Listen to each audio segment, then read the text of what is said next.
Good morning. Good morning, Dan. Good morning. Good morning, Tatiana. Good morning. Good morning, Marissa.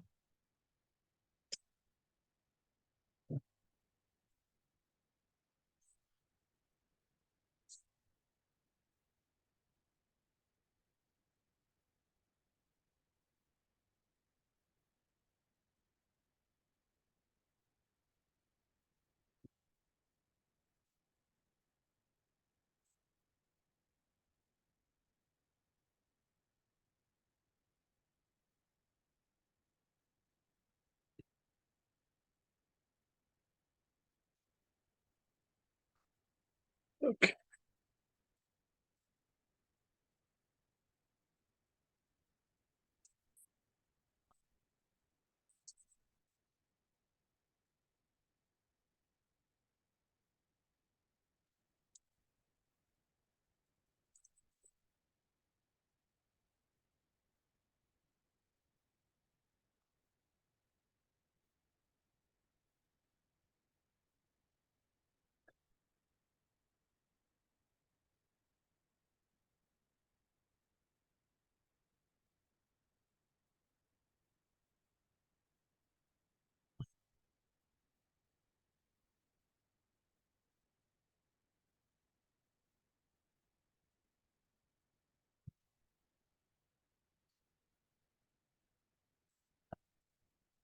Okay, ladies. Good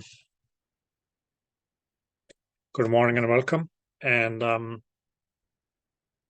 before we start, does anybody have any questions?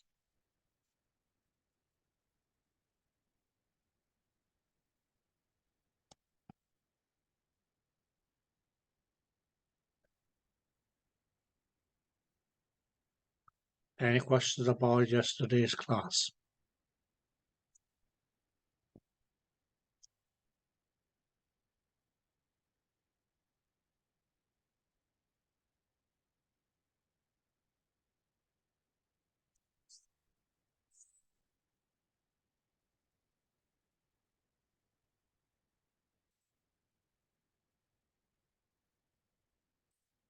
Okay.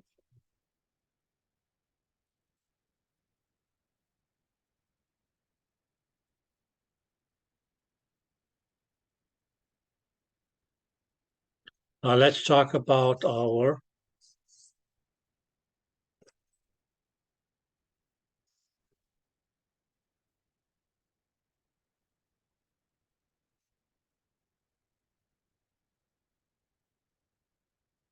transducers. Okay. Now, ladies,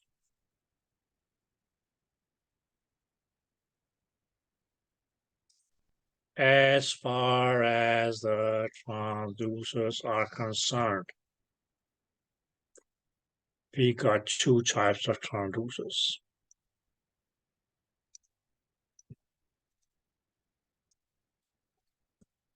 We got pulsed wave transducers,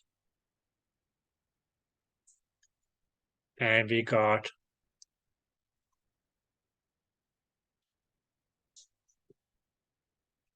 continuous wave transducers.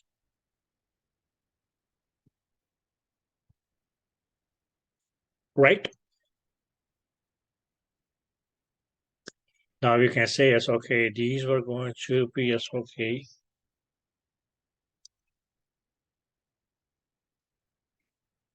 Imaging transducer, and we can just do it this way. And we can say that these here were the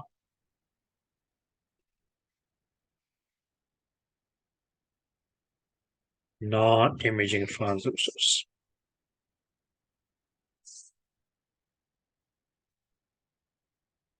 Right? We also said that, okay, yes.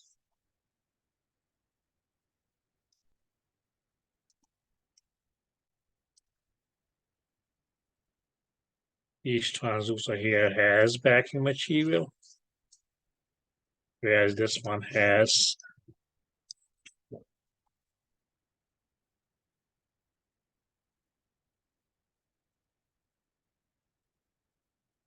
no backing material.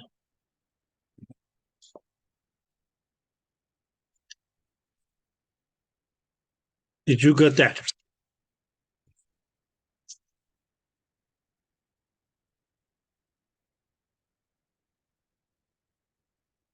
Did you ladies get that? Yes. Good. So yes, okay, the transducers that we have seen so far, whether that was, because that's okay, the linear phased array. Okay, well, okay, that was a linear sequential array, whether it was a curvilinear array, even if it was okay as a vector array transducers. That was the kind of transducers that we had here. Now goes what we also have is okay as a continuous wave transducer that can be used for Dopplers. Now you may find this fellow here on page 313. Okay, so sometime next week is okay when we are in school. Please remind me to it's okay physically show you girls this transducer here. Okay, but you can see a picture of it on page 313 in your book. So it actually is okay as a physically as okay a small transducer.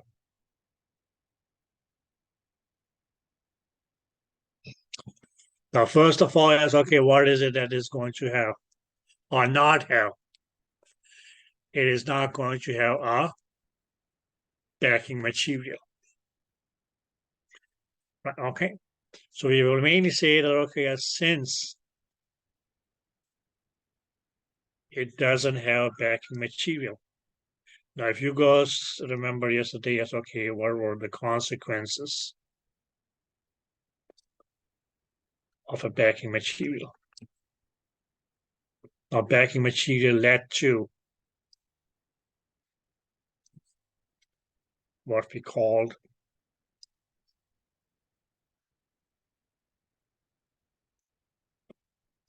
a low sensitivity.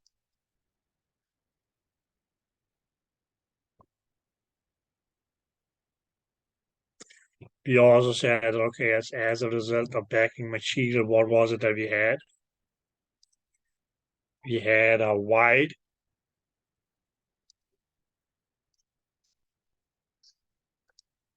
bandwidth, right? And the last but not the least was, okay, as we had a low quality factor or Q factor.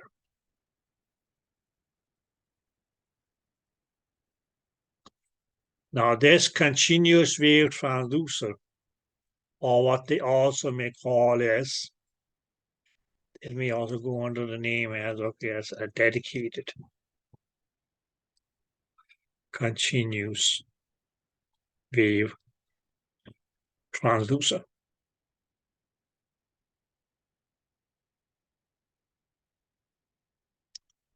Right, okay. Now, since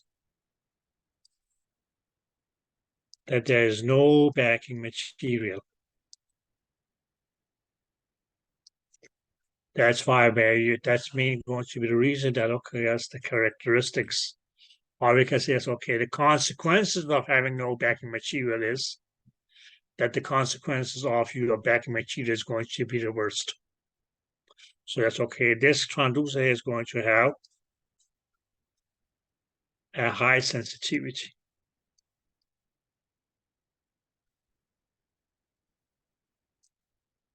Clear? It will have, we can say it's okay, a narrow bandwidth.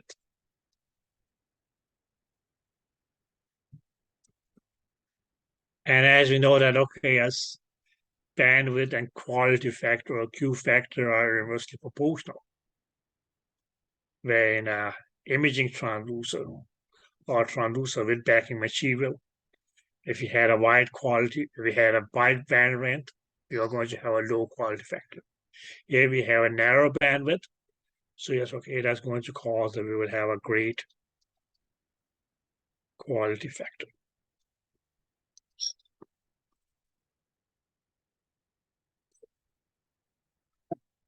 Is that clear?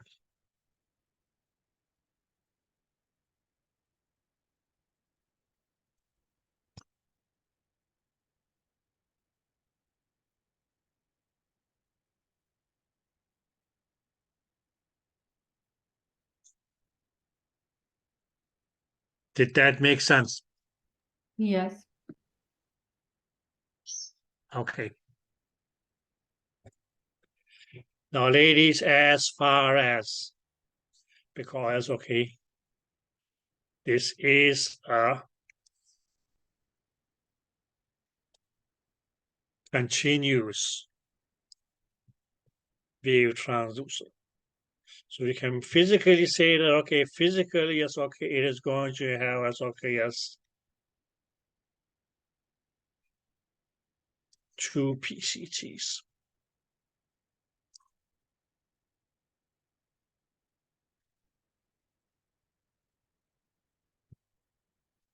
Okay. So it physically is going to have, okay, yes, two crystals or PCTs, or what we can call active elements, where one of these is continuously transmitting.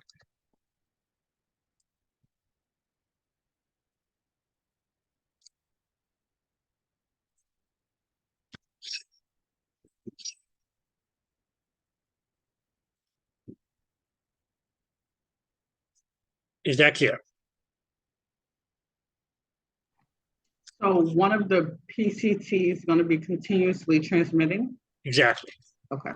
So we can say it's okay, one of the crystals, because it only got two crystals, or two PCTs, or two active elements. Right, okay. Here we may as okay as mark them as okay as a green and a blue. Okay, where we can say it's okay, one of them is going to be as okay continuously transmitting.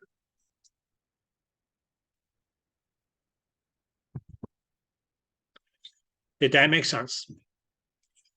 Whereas the other one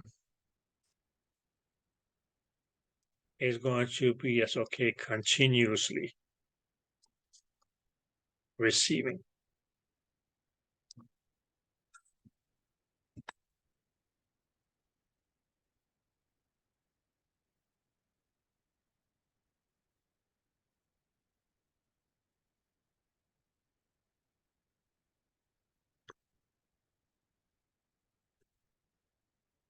Did you girls get that? Yes. Okay. Now we can mainly say as okay, mainly because as okay, first of all, it can be different reasons, but we can say as okay, first of all, well, okay, as there was no backing material.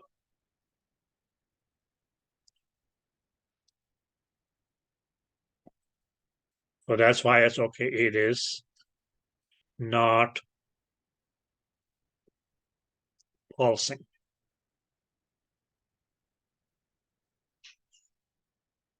Yeah, because it's continuous. We can then say as okay, because if it isn't, because it is not pulsing,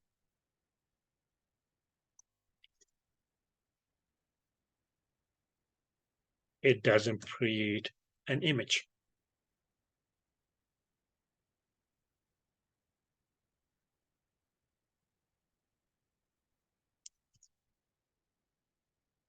Did that make sense? So this transducer here, continuous wave transducer or dedicated continuous wave transducer, we can mainly say it's okay due to this characteristic here.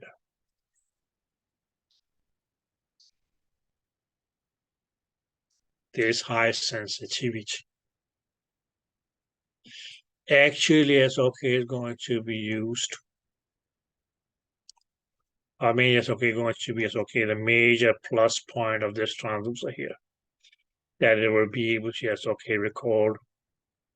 Because it's okay, very, very, very, very, very, very high velocities.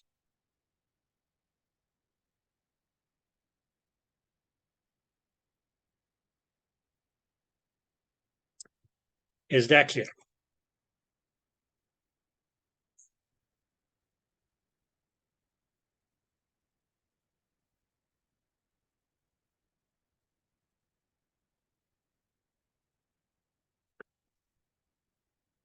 Okay, girls?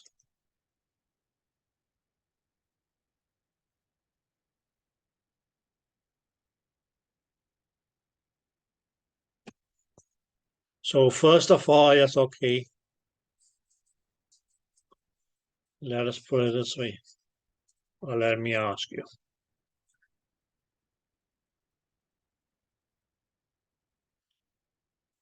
Where in the blood flow do we find high velocity?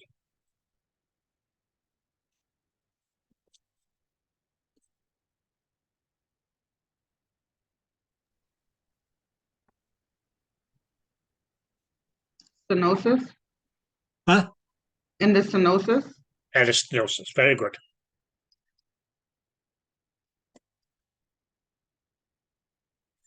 Yeah. Okay. But we could say it's okay, that was going to be as okay in the stenosis in, for instance, okay, in a blood vessel, for instance. Okay.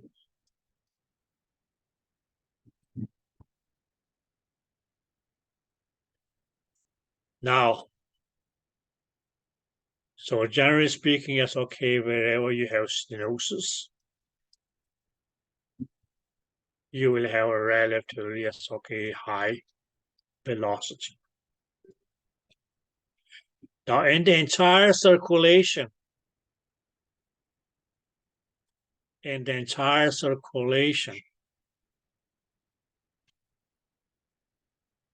from, you can say it's okay, from the left side of the heart to the right side of the heart.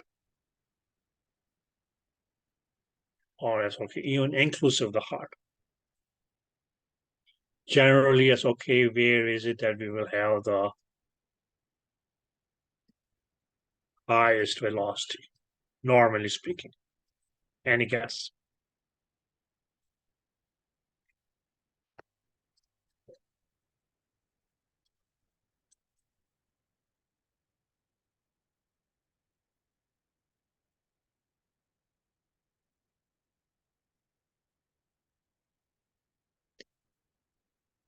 Not diseased, just normally. Is there anybody who is willing to guess? In systole, right after the heart, the when Okay, during systole, okay. But in which area?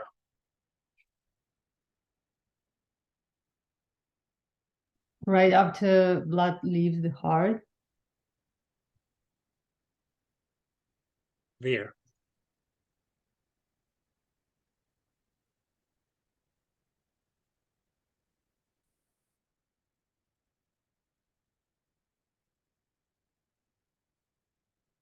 Your answer is 96% correct, my dear.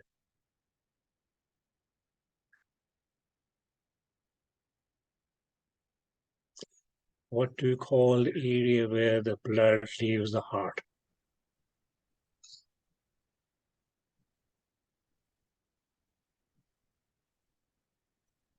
Yes. You said can it be the veins? No, it's a carotid. Who said vein? Is it the vein where the heart blood leaves the heart? No, you said, oh, okay, away from her, oh. sorry. Yeah.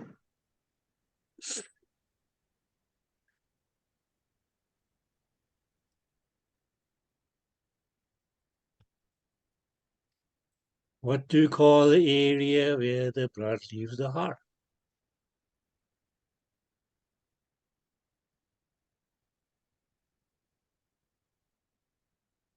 Is it the valve?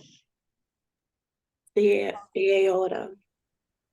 The aortic valve.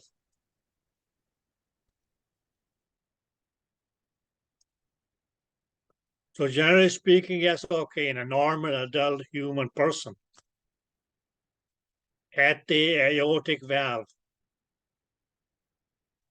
that's where it's okay, you generally will have, okay, as a highest velocity in your circulation. Because that's going to be the point where the blood is pretty much okay as having the highest amount of kinetic energy. Clear? But then you can say, if this aortic valve here becomes stenotic, which we mainly call as okay, aortic stenosis. What is that going to do? That's going to cause that, okay, as that velocity that already was high is just going to become even, yes, okay, more great or higher. Did that make sense?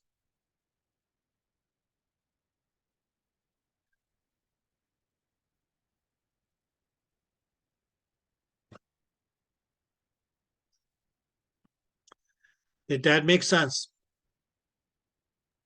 Yes. Clear? Okay. And what we mainly will see is that, okay, as these regular transducers here will not be able to, yes, okay, record this very high velocity at the aorta in case of an aortic stenosis. And that is where they mainly is okay, well actually it's okay, because it's okay, switch on to this transducer here because of its, yes, okay, very high sensitivity. It will be able to, yes, okay, record the very high velocities that we mainly see, yes, okay, during aortic stenosis, which are going to be too high for, yes, okay, our regular transducers to record when we use these in Doppler mode.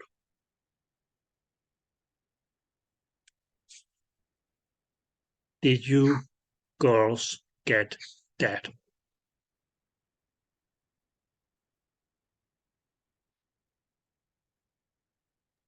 Yes. Right, okay. So this little fellow that you see on page 313 is a continuous wave transducer. It practically is, okay, is a non-imaging transducer. Clear? Okay. Now mainly because it's a continuous wave, that mainly is, okay, indicates that, okay, yes, it doesn't have the backing material. Because as a result of the backing material or damping material, as we call it, that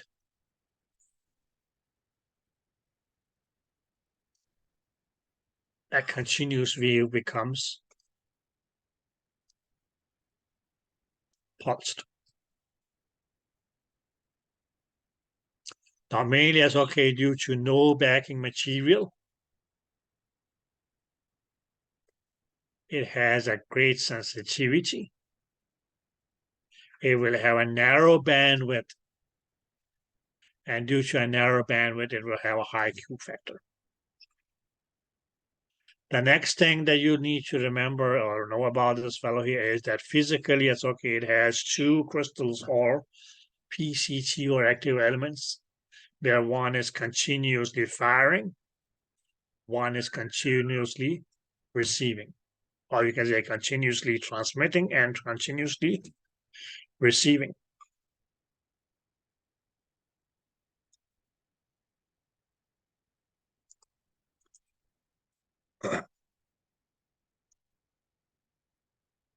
Did that make sense?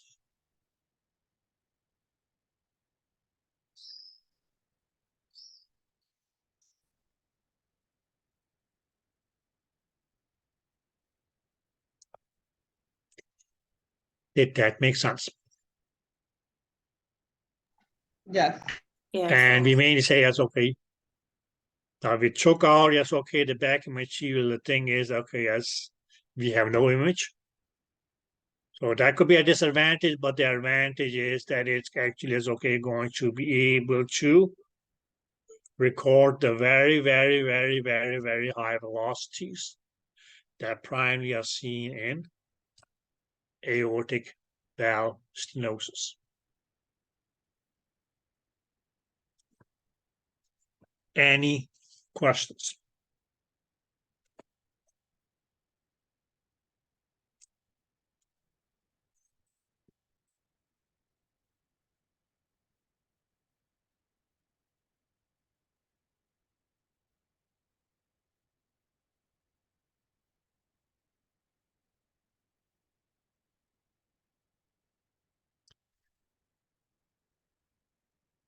Yes, girls. Any questions?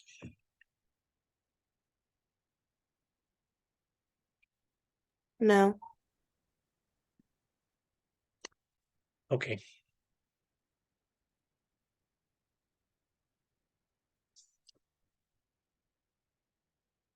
So this was one kind of transducer, which is okay, as dedicated to, yes, okay, measuring high velocities. Okay. Physically, yes, okay, is going to be a very small fellow. He is not going to be bigger than this pen here. Its footprint is not bigger than, okay, yes, the tip of my pinky.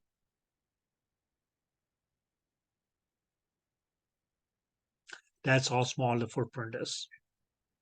So a little bit just okay, because it's okay, the same size as a dime.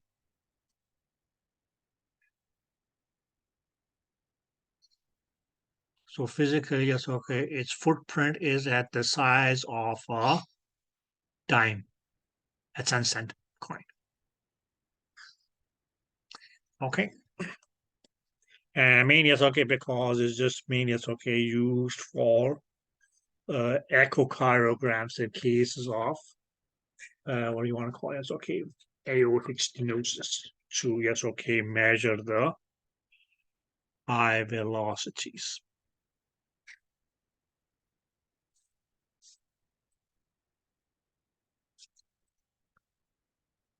Any questions at this point?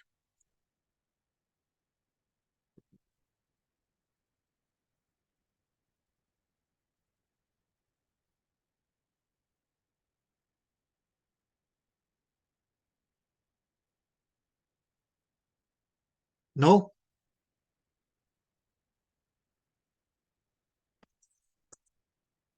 Okay.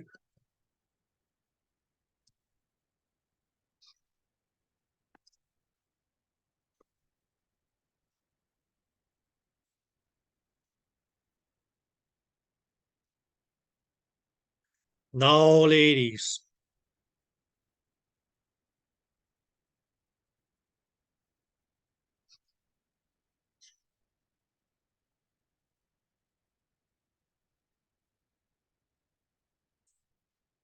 Or pulsed wave transducers. So we can mean yes, okay, this had okay, yes, that we have, or that we had transducers, right? Okay. One was our continuous wave transducer. And we talked about that on page 313. The other kind of transducers that we had was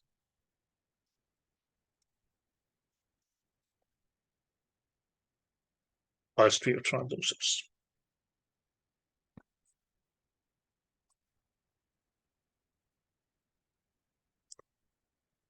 Is that clear?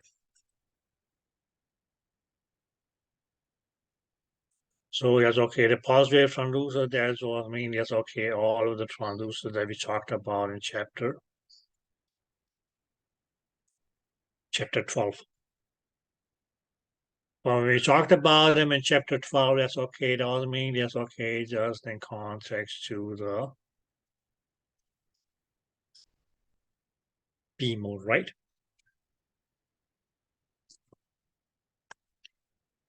Right? Right. Good. So things such as, okay, image shape, ba ba ba, beep beep beep, boop boop boop, all those things. So what is that these transducers here are going to do? Yes, okay, they are all going to give us, okay, as an image. In whatever shape, all dependent upon us, okay, which transducer we used.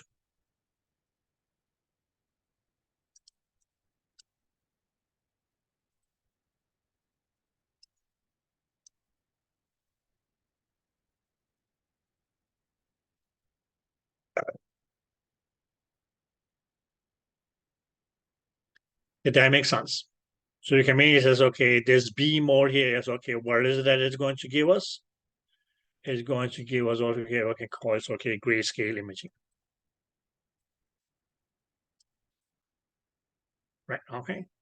Whereas, okay, to look at it, it was pretty boring to look at. Because, okay, you had an image. Let's kind of make it this way. Shit.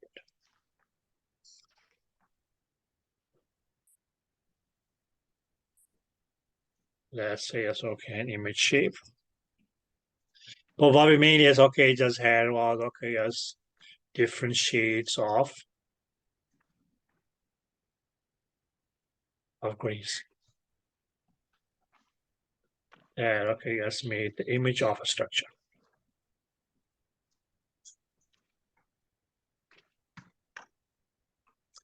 Did that make sense?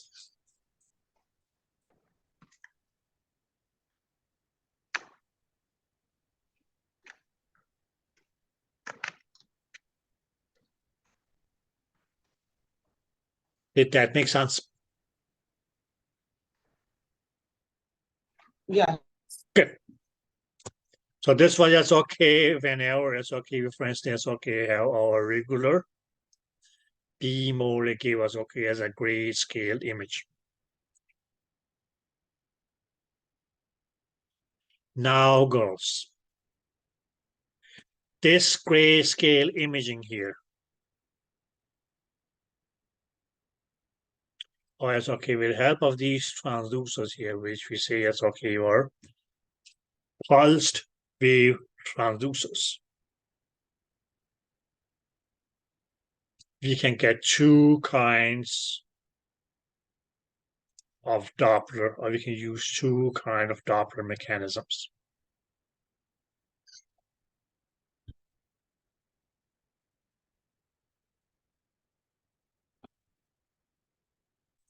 Okay. With these transducers here, we can use as okay two Doppler mechanisms. And one is going to be called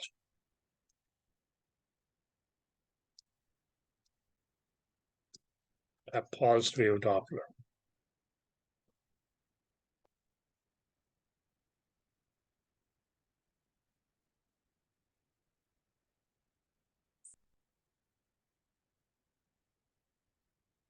Did you girls get that?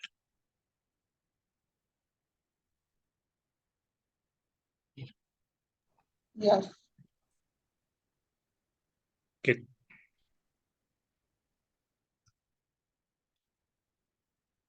Now, ladies, you may like to pull off my head now. But the other kind of Doppler mechanism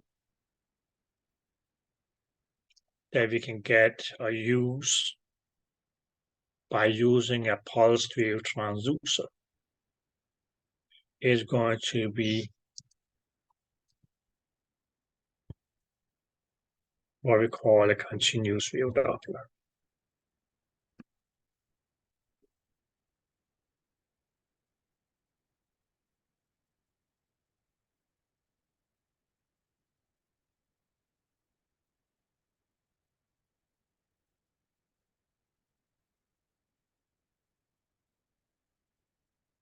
Or let us do it this way, guys. Or let's do it this way and see.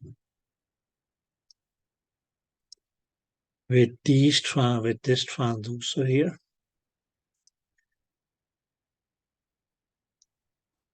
if we use it for Doppler studies,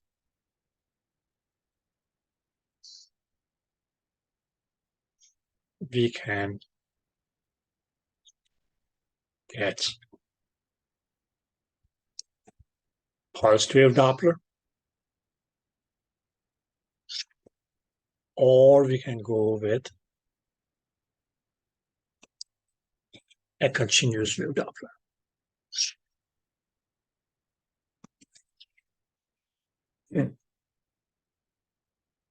Is that clear?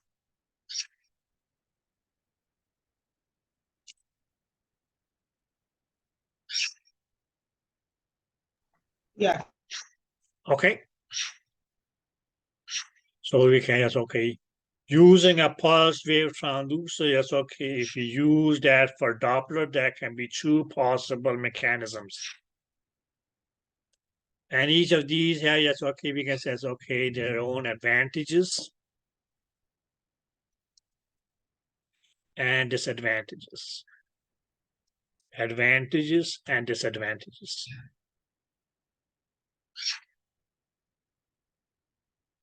Okay. Now, ladies, as far as Doppler is concerned,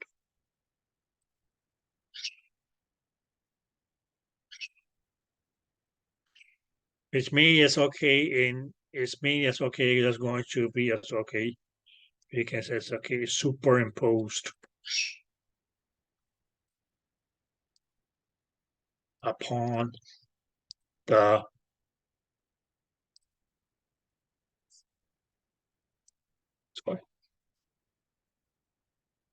B mode, or what we say is okay, grayscale imaging.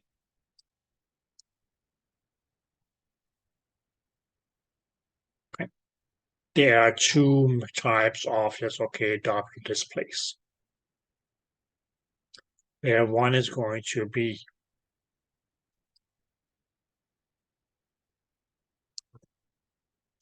what we call color Doppler.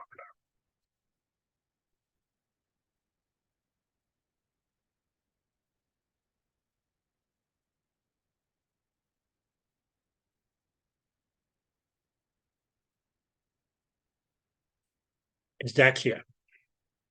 Now, if you look at the word color Doppler, what that mainly will mean is that, okay, yes, your regular black and white image. Most likely, that's okay, where you, for instance, okay, have a blood vessel. Or, yes, okay, have blood flow. That area is going to be, yes, okay, filled up with a color.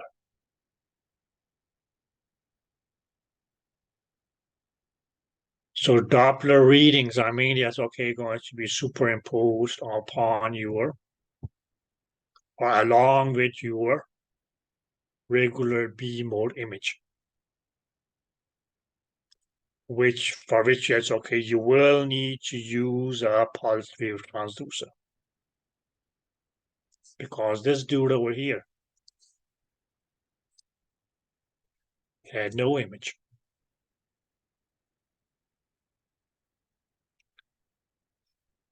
Is that clear?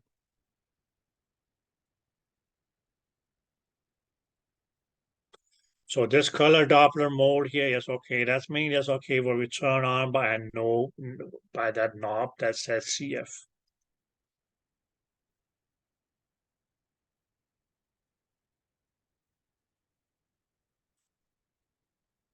Is that clear, girls?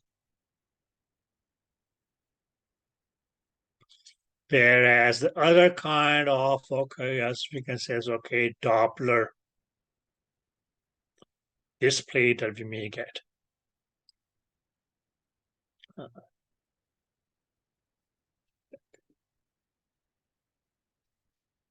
Is going to be as okay what we will call a spectral Doppler.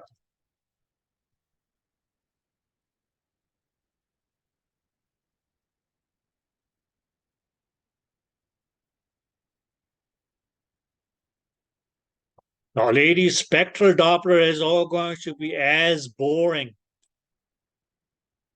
as a regular okay grayscale image is to look at. Because it's mainly as okay, just going to be as okay a black and white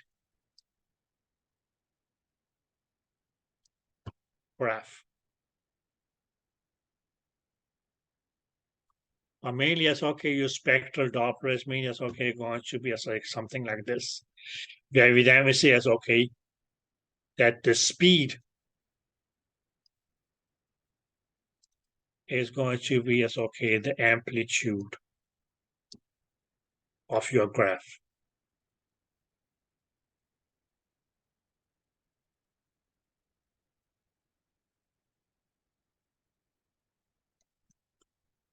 Very mainly can say as okay the reason that okay as this here was okay as a big graph.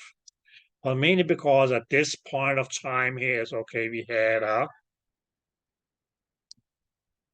let's say high speed. Whereas for instance, okay, these here were, or let's say this one here is okay, was a small graph. That's okay. With a small amplitude was mainly because we have a low speed at this point of time here.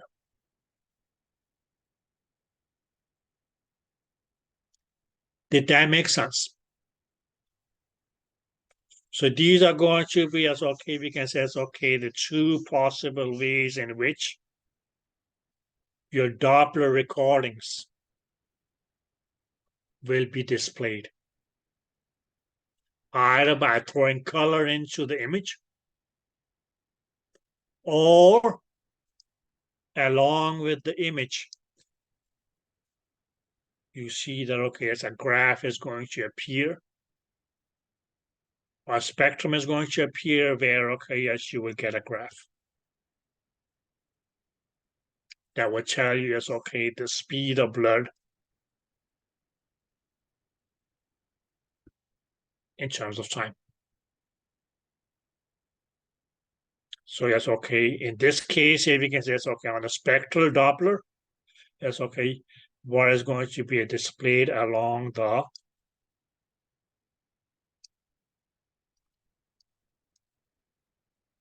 y-axis, while okay is going to be as okay the speed, or we can say as okay more correctly as okay the velocity. Whereas okay, where it's going to be displayed along the x-axis is time.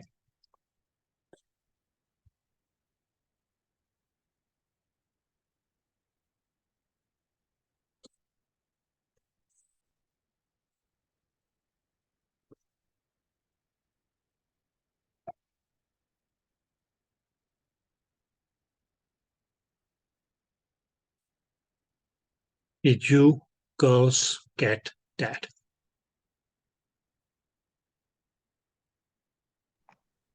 Yes. Okay. So we can mainly say, okay, these are going to be the two major forms in which Doppler recordings will be displayed. You can get color Doppler, you can get a spectral Doppler.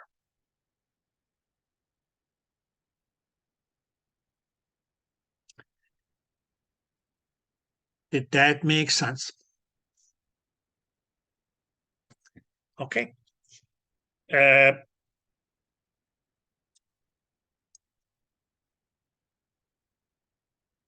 So what we mainly can say is that, okay, yes, for instance, okay, if you use what we can call color Doppler. What was color Doppler? You know, mainly is okay, we can say it's okay, just your image. And okay, yes. There are some structures, and we okay may have okay, as we can say it's okay, a blood vessel. And that blood vessel, yes, okay, is going to yes, okay, be filled up with some color. Okay, well, what was that color Doppler was? If you actually look at it, it was okay as a regular B mode image plus color. So it's a combination of two things, a B mode image and color image, or color Doppler. So that's what also is okay may be known as a color.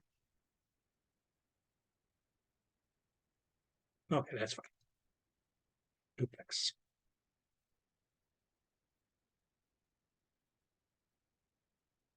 That duplex is mainly as okay because it's okay, just a little sexy term. Okay, just like okay, duplicate. Okay. Whereas on the other side, if we say as okay,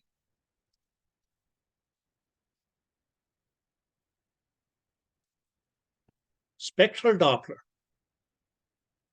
Now goes in spectral Doppler as okay, what you may have is okay, you have your regular B mode image, which is plain black and white with XYZ shades of gray. Right, okay. But what you also will get is the spectrum.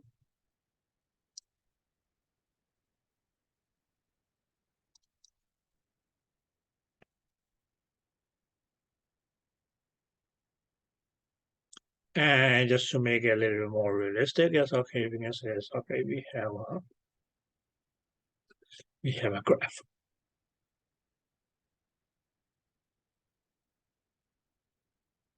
So if this was color Doppler, which we end up calling dark color duplex, then okay, we can still say yes, okay, we still have okay as a blood vessel here. But we haven't added color into it. So this spectral Doppler here can also, yes, okay, be referred to as a spectral duplex.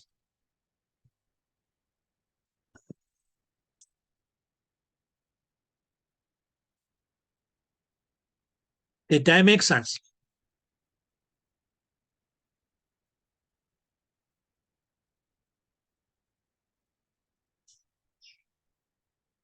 Yes. Okay. Any questions?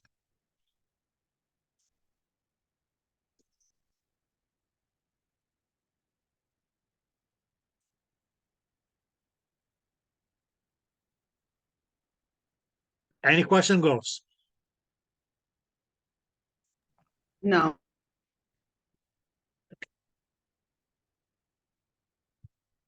No. Let's say it's okay. But what will we call it? If you, for instance, okay, had a color duplex.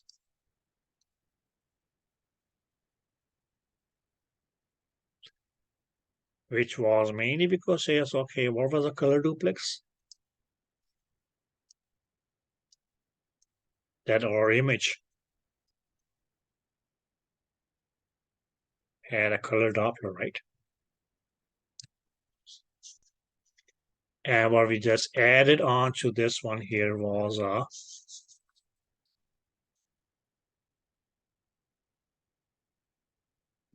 spectrum as well.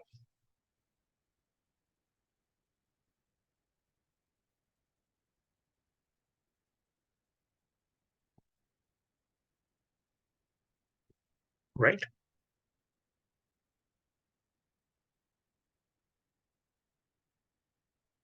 Or if you say is okay, you had a spectral Doppler.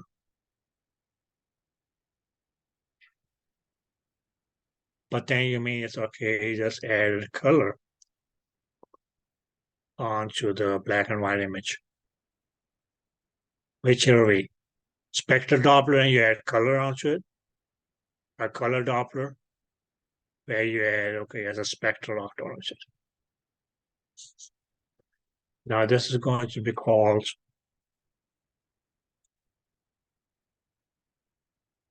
a Doppler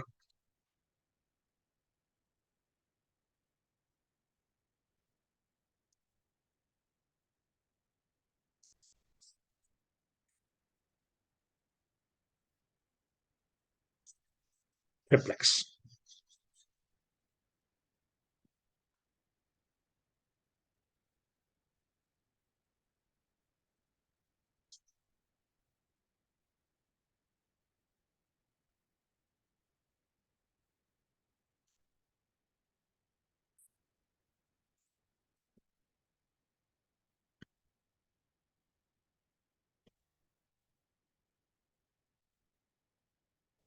Any question, ladies?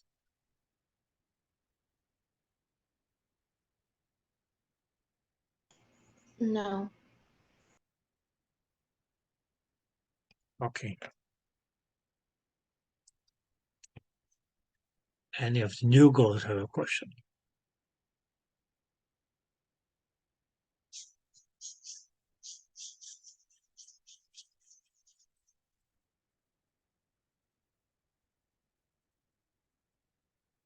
Nope.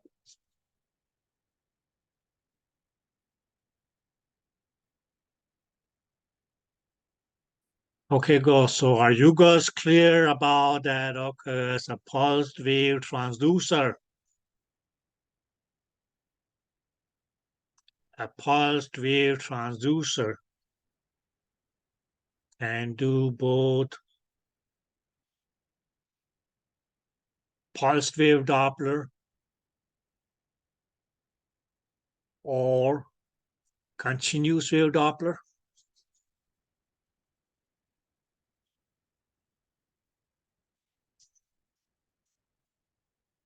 Now the house, the pluses and the minuses of each of these two, that's okay, Doppler mechanisms, if you want to call it. We will take those up after you girls have a little break. Clear? So should we say that I see you ladies back in 15 minutes? Okay, now read on your continuous wave transducer. Okay? So, yes, okay. Utilize that time wisely. And if you have any questions regarding it, yes, okay, please ask when I get back.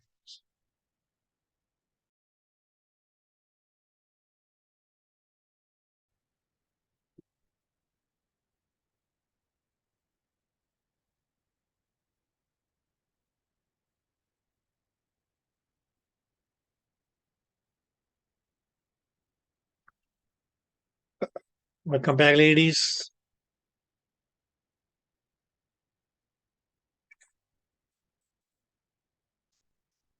And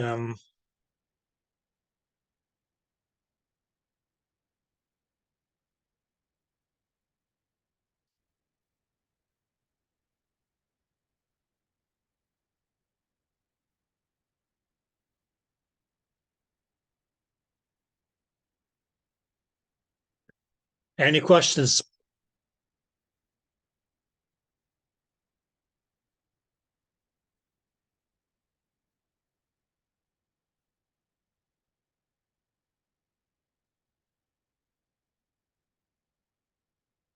Any question, ladies?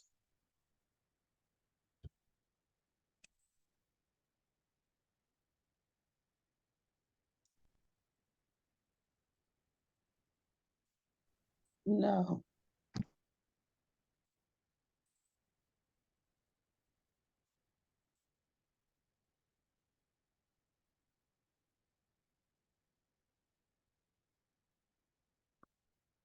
Okay, girls.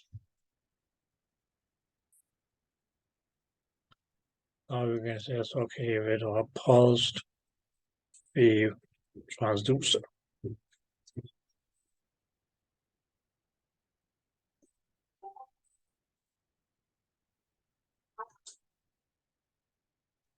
If you use it as Doppler, one mechanism can be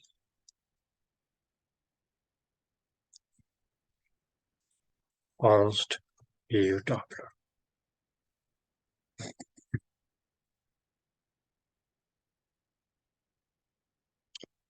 Is that clear?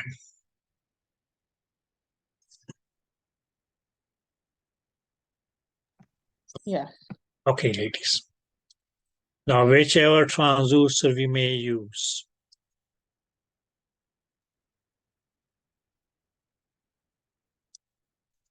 physically it may have, yes, okay, we can say it's okay, it's several hundreds PCTs.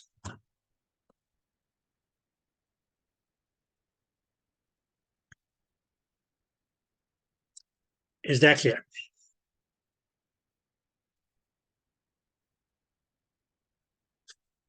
Whereas now when we turn on, let's say it's okay, the Doppler function, and if that's going to be, it's okay, a pulsed wave Doppler.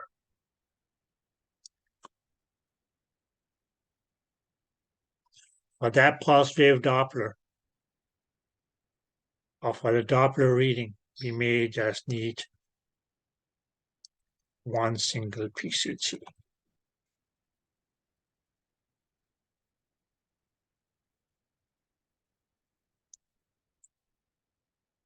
Is that clear? Now, all that's okay, the several hundreds, let's say it's okay that whole transducer I had, okay, it's that 250 PCTs, for instance. Okay. Those were mainly, it's okay, going to be used to, you can say it's okay, produce the image.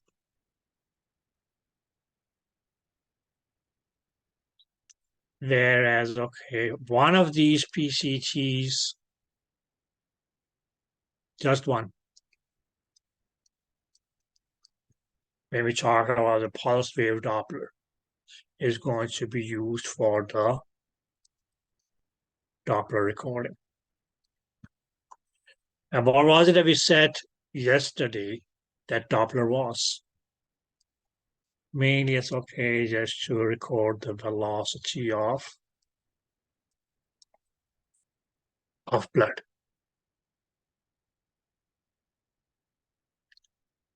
Is that clear?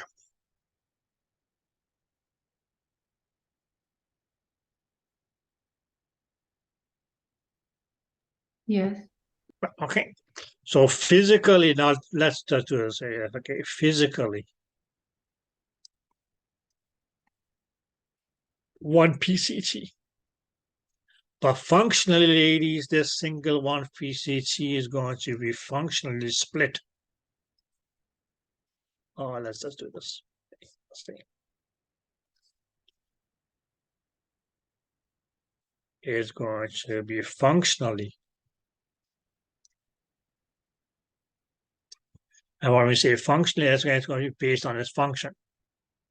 Split into two.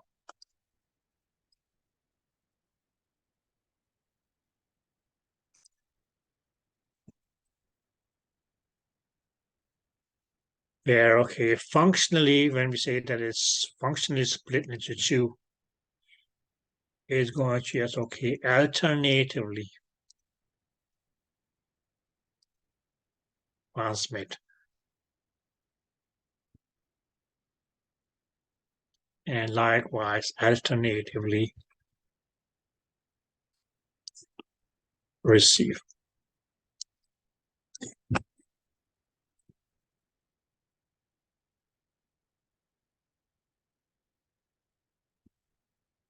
Did that make sense?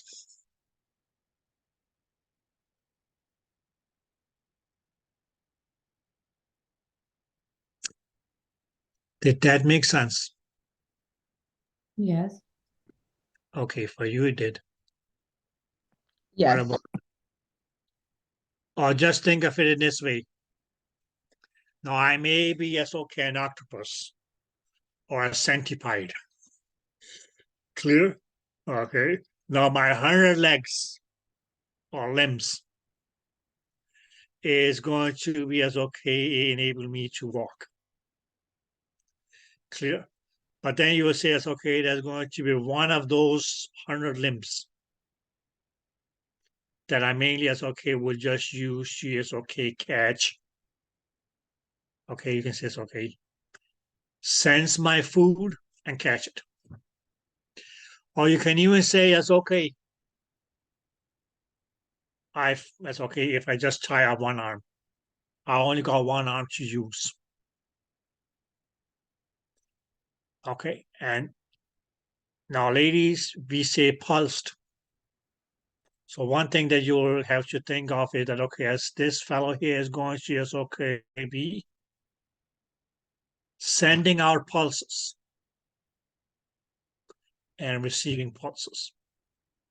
So physically, yes, okay, I only have one arm. Let's say, yes, okay, that I'm going to use this hand here to throw a ball with. So I throw a ball, it bounces and it comes back. So that's okay. What is it I was doing? Using this hand to throw the ball and catch it when it comes back. When I catch it, I throw it again. Did that make sense? Okay, so physically, I'm only using one hand. Right, okay. But functionally, yes, okay, its function alternates. Throwing, catching, throwing, catching, throwing, catching. And what is it that we're going to be throwing and catching here? Now, when we say pulsed wave, Doppler is going to be as okay pulsing. Is that clear? Is there anybody who is in doubt about that? So please keep in mind, okay. So functionally, as okay, it's going to be as okay, only one of all of your PCTs, which will be as okay used to record your Doppler. Okay, so it's physically one PCT, but which is functionally as okay split into two, where it alternatively will be transmitting, and it alternatively as okay will be receiving. After receiving, it will transmit, and then it will receive again. Did you girls get that? Yes. Good.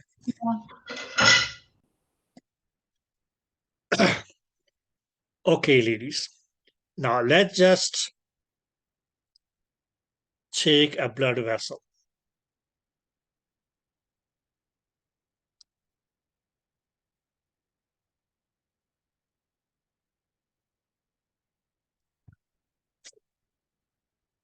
Let's say this fellow here is a blood vessel. Now when we turn on, yes, okay, the pulsed wave Doppler mode.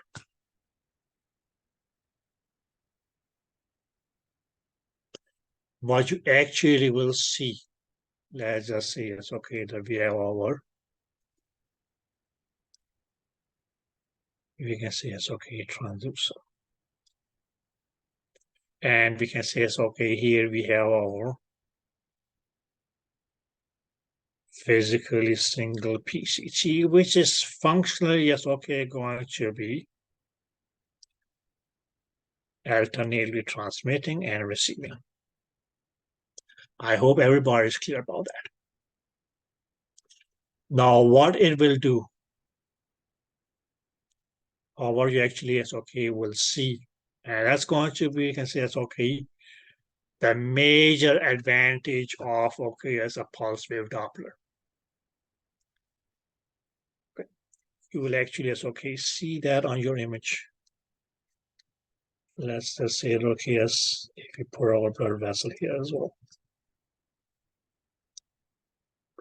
Let's, okay, sorry guys. This is your screen. And we can see, yes, okay, on the screen, we have the image. In the image, we have the blood vessel. And in the blood vessel, what you actually will see. It's a little bit too long. Sorry.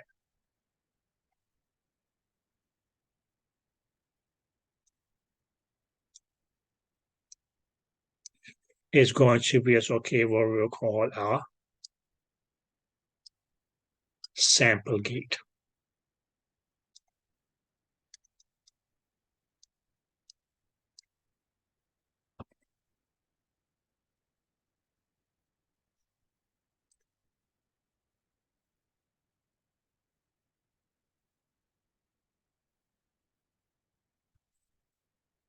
Is that clear?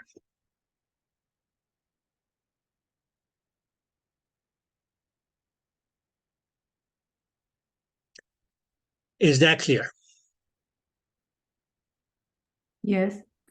Okay. Now, the main advantage is that, okay, this sample gate here is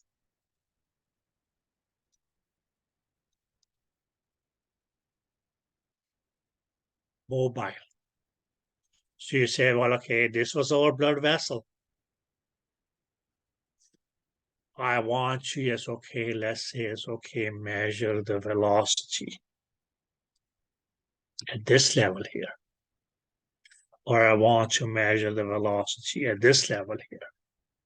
Or if I say, yes, okay, I want to measure the velocity at this level here. You can actually, yes, okay, move this sample gate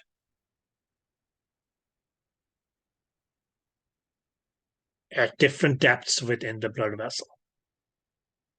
Okay. Now, some of you may say, okay, how do we move that?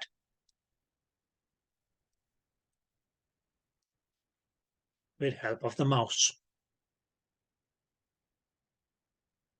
You remember your mouse on your computer, right? Okay, that big ball.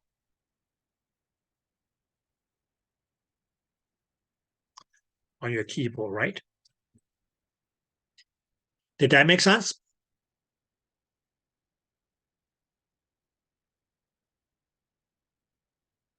Yes. Anybody who didn't get that? So girls, now look at it. Mainly because, okay, the sample gate here is mobile. Because what we actually were going to, or actually is going to be is that, okay, yes, wherever the sample gate is,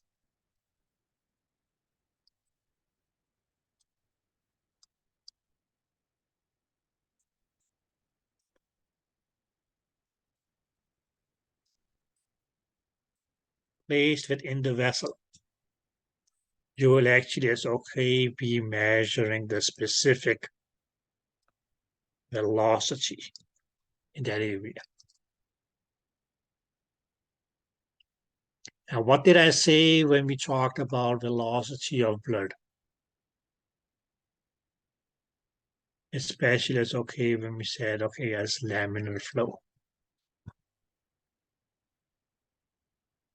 The velocity were not going to be same, right? You more likely had, okay, as the lowest velocity right by the vessel walls. Whereas, okay, as when we get more and more and more and more to the center. We end up, okay, as having higher and higher velocity, where, okay, the highest was in the center. So actually, as okay, we actually, as okay, will be able to, as okay, measure the velocities within the vessel at specific depths. Okay, because it's mainly as okay where you place this sample gate here. Okay, that is going to as okay mainly be used as okay. You can mainly say as okay the counter.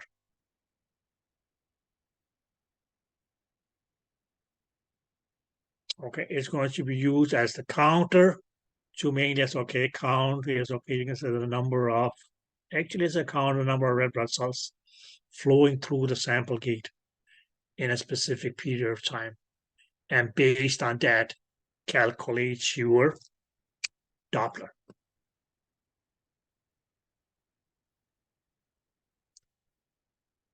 Did you girls get that? Yes. Okay. So whatever the speed is here is okay. We place the sample gate at this level here. Well, okay, that's not going to be measuring that. It's not going to be also measuring it's okay what the speed was here. Those levels can be measured as okay, we place it here, then okay, this is going to be the area that it will record, and all these here are going to be as okay, not recorded. Okay, so the main advantage of this fellow or this kind of Doppler examination here is that we can say it's okay that it is site specific.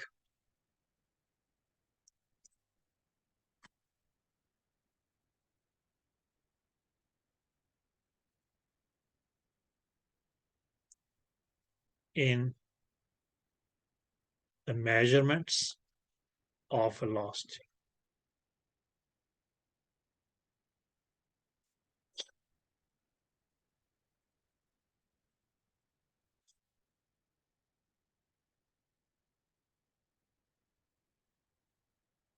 Did you girls get that?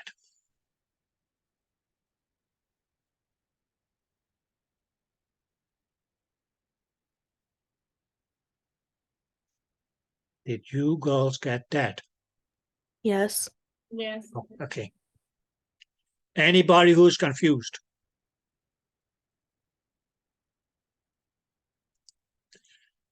Okay, okay. So its main advantages is that okay, as it is site specific.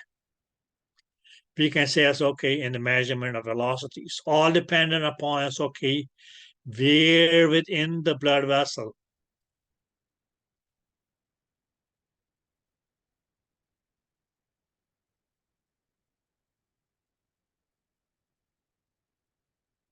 you place your sample gate. Okay, and this site specificity, if you want to call it this way,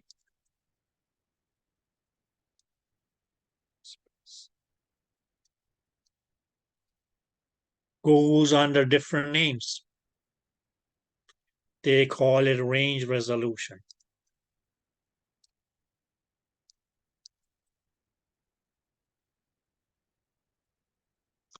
They may also call it okay range specificity.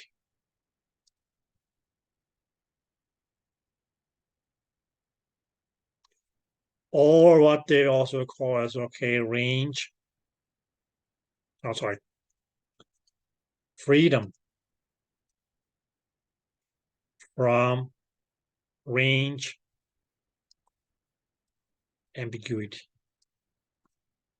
specificity.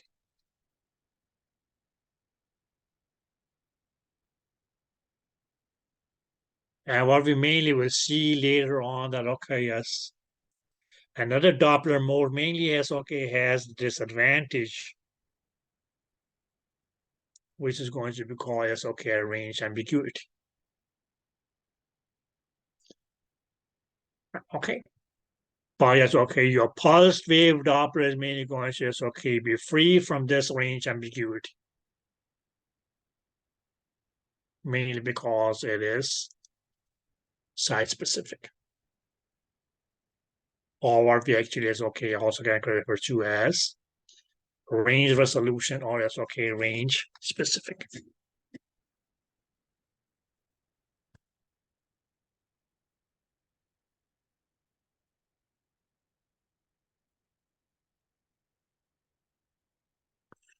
Is that clear?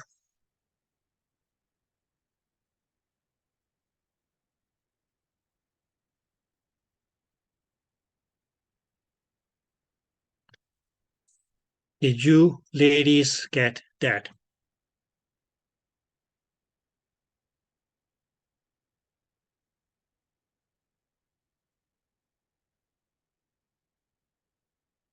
Yes. Okay. Yeah. Anybody who is in doubt?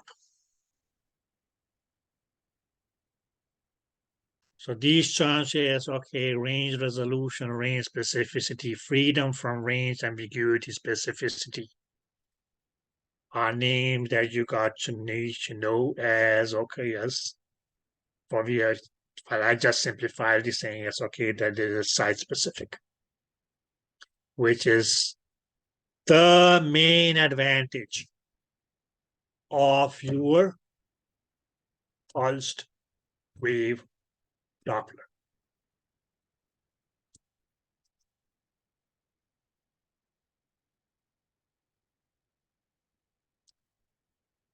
Okay.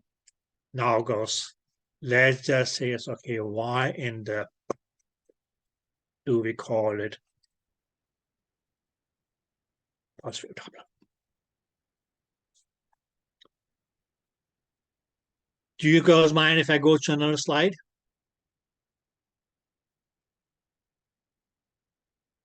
Yeah. No. No, okay, good. Now let's just see.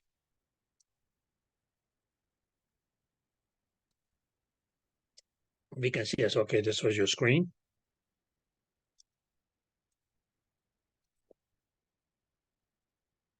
Okay, let's say it's okay, just the image.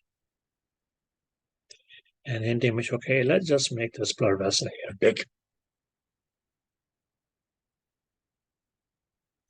And just so you already know, it's okay. Now you're probably not going to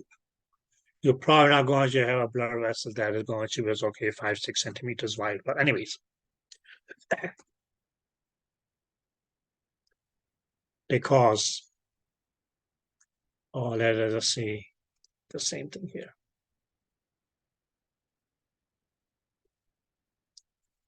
That okay, this is just a big image of your blood vessel.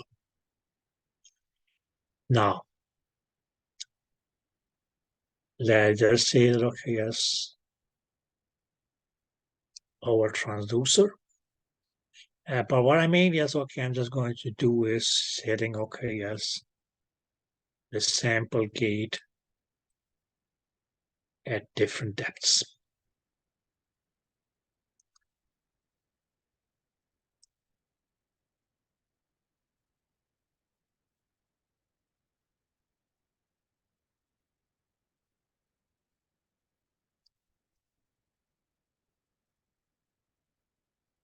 Now, please keep in mind, girl, this is not going to happen at the same time. You can only choose one depth at a time, okay?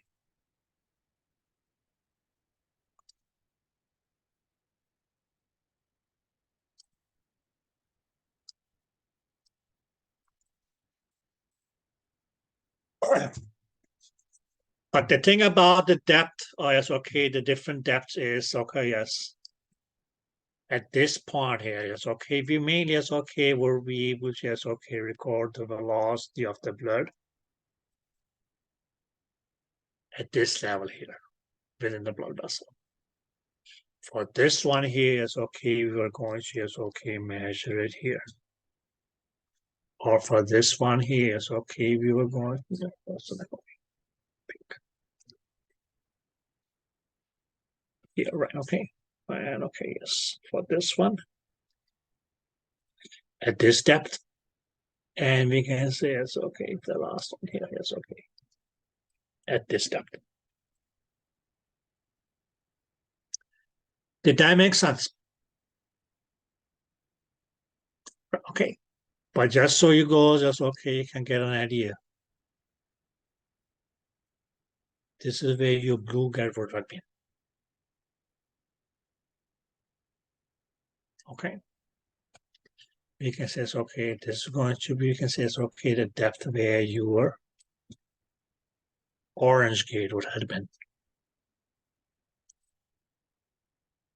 This is the depth at which, okay, yes, the pink. We can say it's okay, this would have been, yes, okay, the depth of your dark green. And this would have been the depth of the yellow.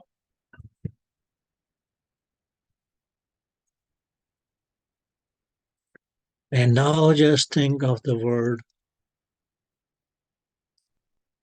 pulse.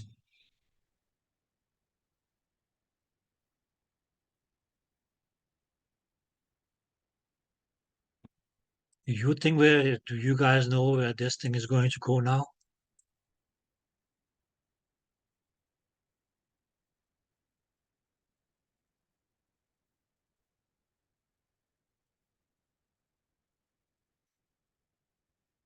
Yes, girls.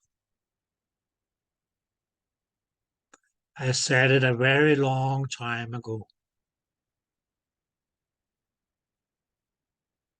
Then whenever you see the word pulse, the next thing that should come to your mind is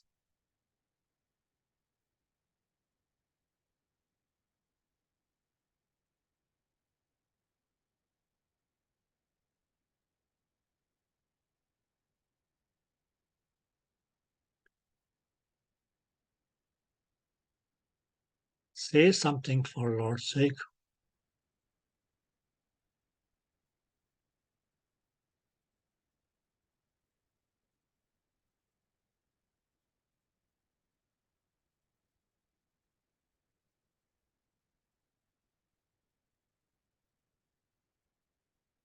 Artery? Amida, what did you say there? Does artery, when you feel the pulse? Or is not that? No. Okay. We're talking of ultrasound pulse, Martina.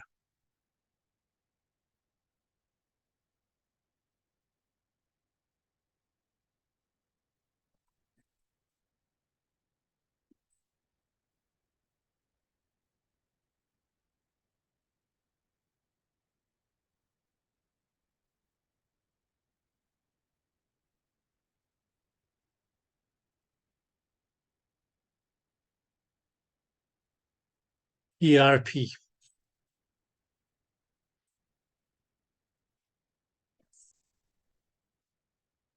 Right?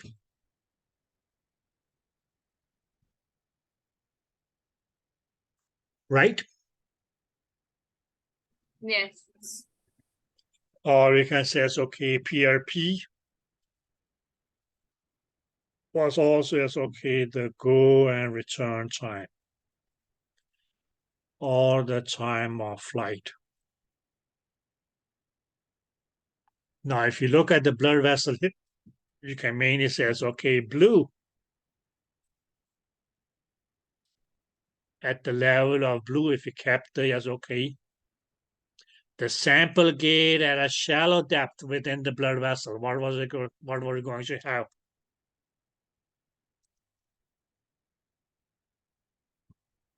A short PRP, right?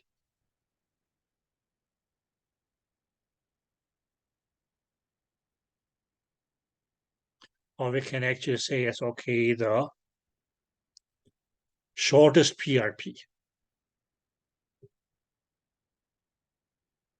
Because what you actually do by setting the gate at a specific depth. Okay.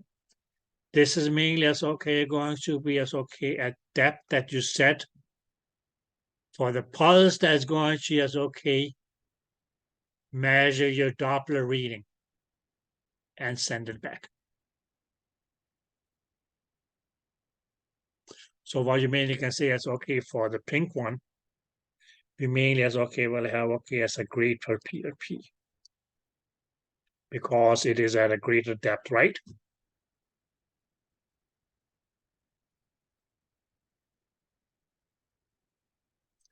Right?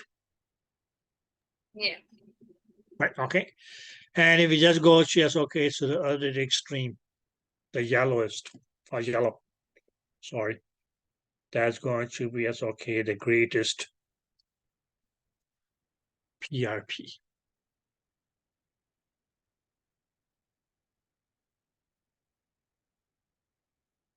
Did that make sense?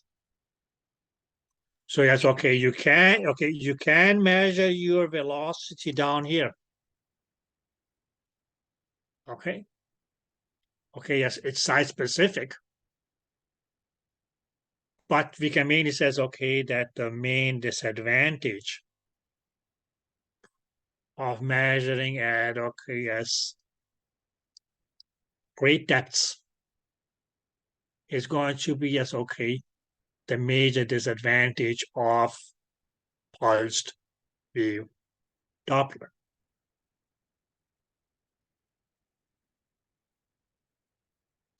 And that main disadvantage is going to be, yes, okay, what we will call aliasing.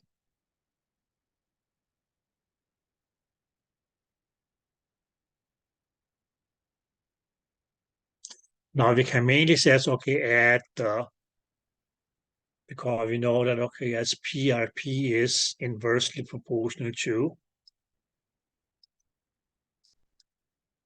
PRF. So here we will have the highest PRF. Here we can see is okay, we will have a low PRF.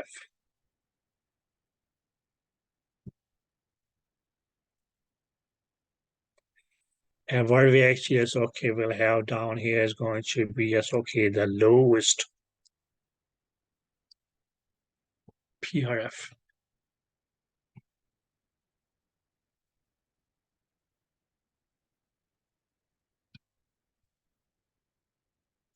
Did that make sense?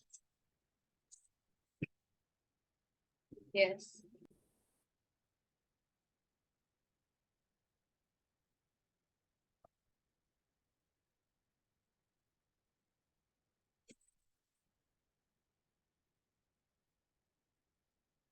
Now just look at it this way, my girls.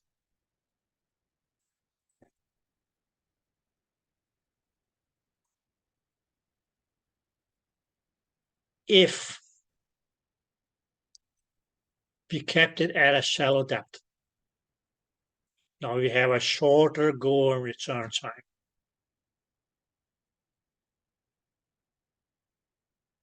Clear?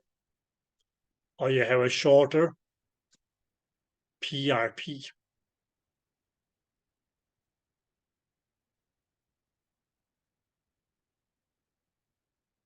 Did that make sense?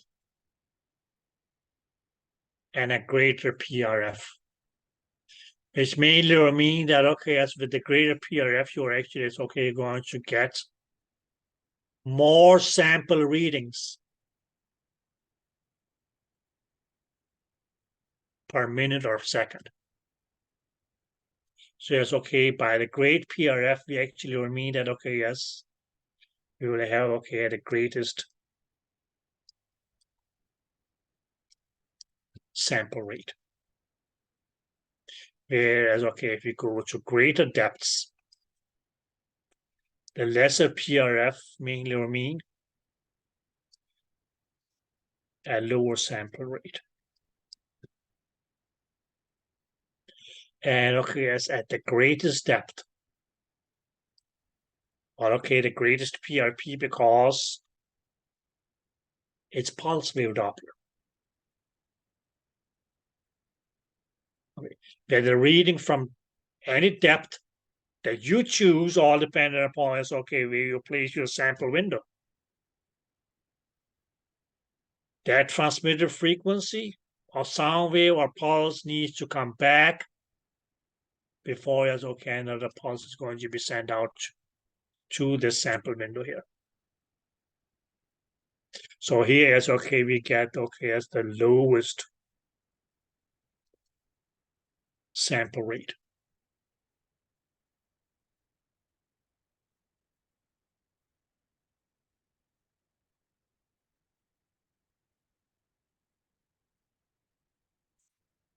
Is that clear?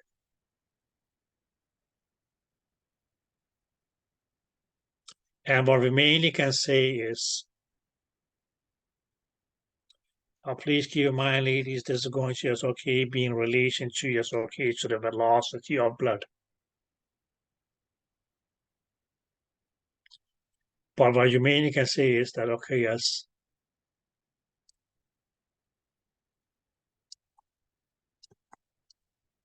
lower the sample rate.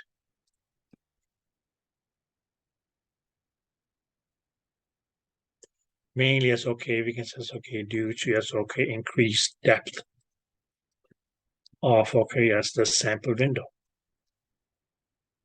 or sample gate.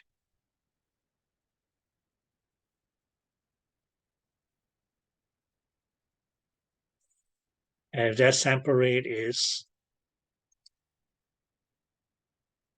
lesser than the velocity of blood,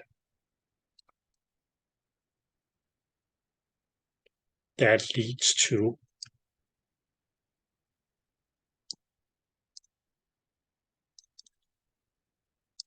aliasing. Now, aliasing goals is going to be as okay a main artifact of Doppler.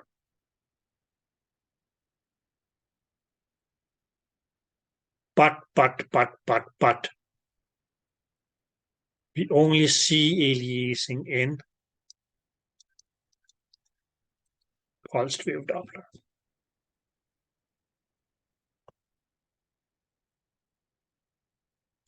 And if this here is okay was our blood vessel,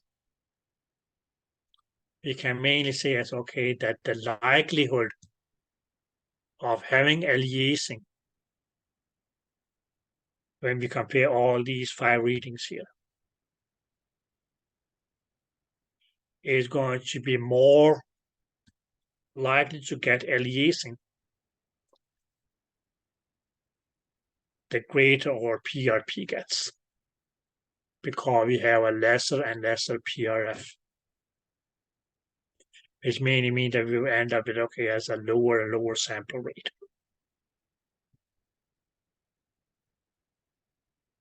Even though yes, okay, let's say yes, okay, that in this blood vessel yes, okay, the blood was flowing at the same velocity at all places.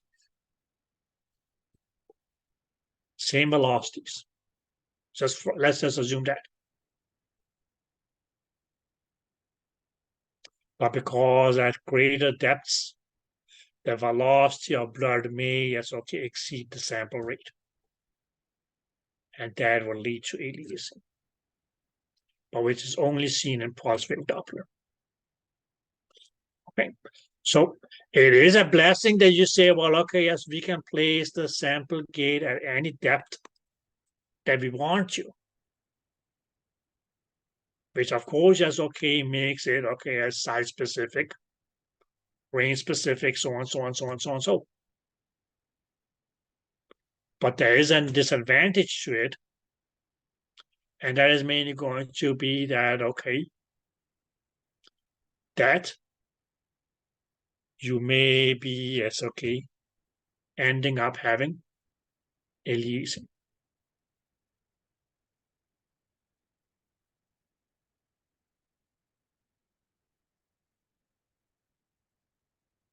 Which is going to be more likely as okay if you, within the same blood vessel, yes, okay, goes to greater depths.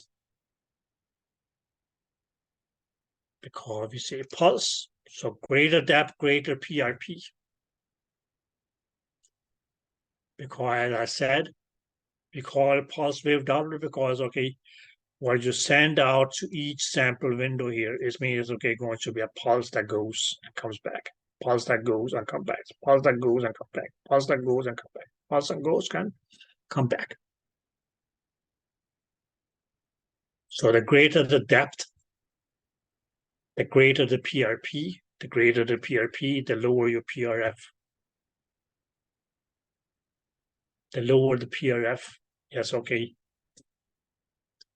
the lower your sample rate.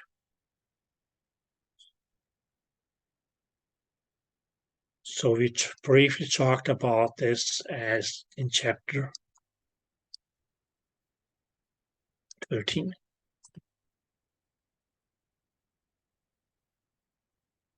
But in that case, at that time, we mean, yes, okay, that says, okay, greater depth of image was going to degrade your temporal resolution. Here you can say, okay, that degrade of temporal resolution will just, okay, appear in what we call aliasing.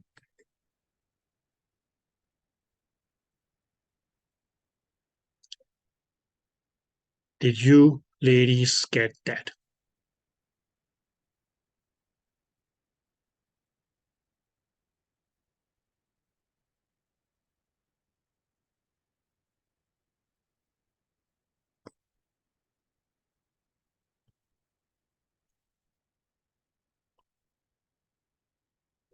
Yes, ladies.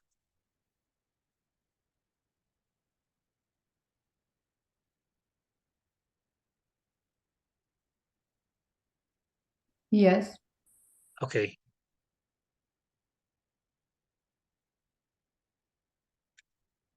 Is there anybody who is in doubt?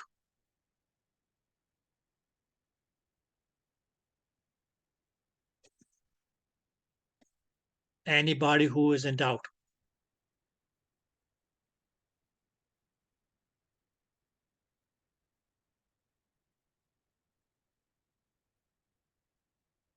Okay.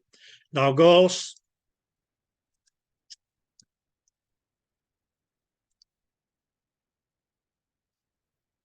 now we can mean it says, okay, why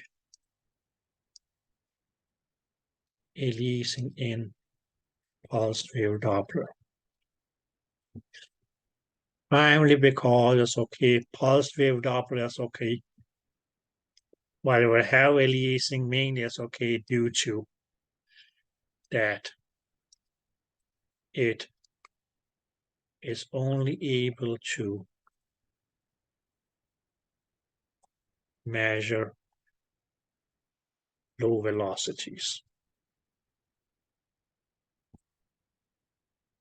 Okay, or speed. Okay, and the normal range of speed of blood that a pulse wave Doppler is going to be able to measure is if the blood is flowing at a speed of 3 to 5 meters per second.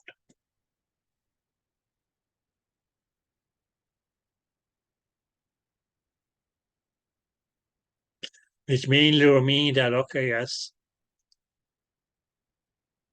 if the blood, because it flows at a speed, that for instance, okay, is going to be greater than the maximum here. Sorry. 5 meters per second.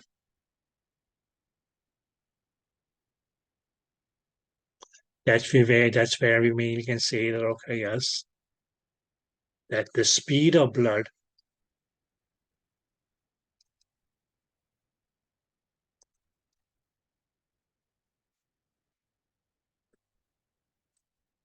is greater than the sample rate.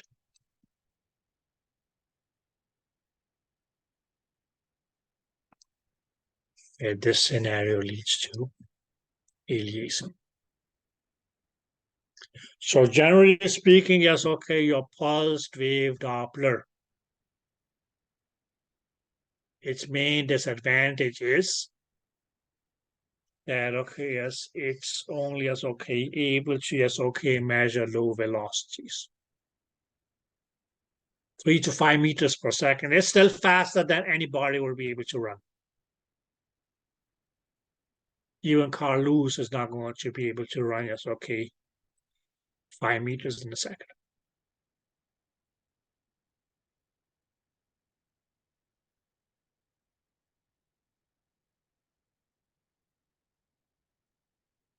Okay.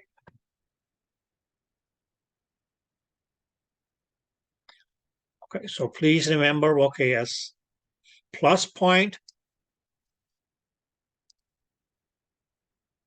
a positive point or pulse wave Doppler is site specific, range specific, so on and so. Its main negative point is, well, okay, it's only low velocities. And due to, yes, okay, these low velocities, that's only going to be able to measure low velocities. That will mainly as okay, because it's okay, increased likelihood of it having this artifact here that we call aliasing. Okay.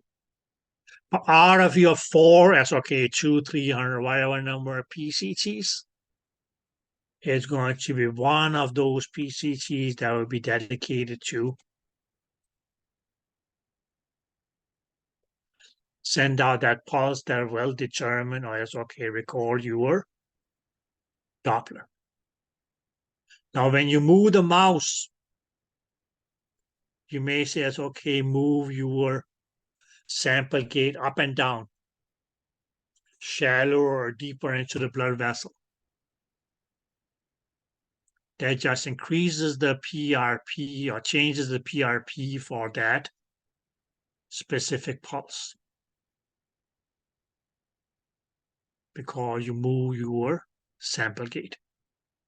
Whereas, okay, ladies, if you move the sample gate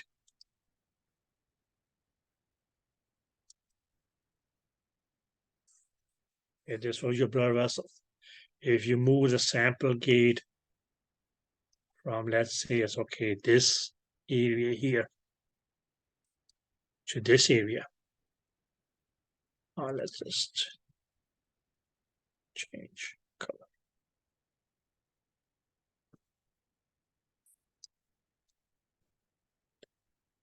Not changing the depth.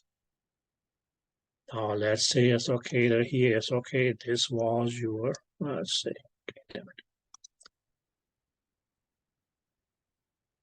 This was your transducer. When you had placed your gate in this area here of your blood vessel, you could say it's like it was going to be this PCT out of the several hundred PCTs that we had. That was going to just okay, record your Doppler.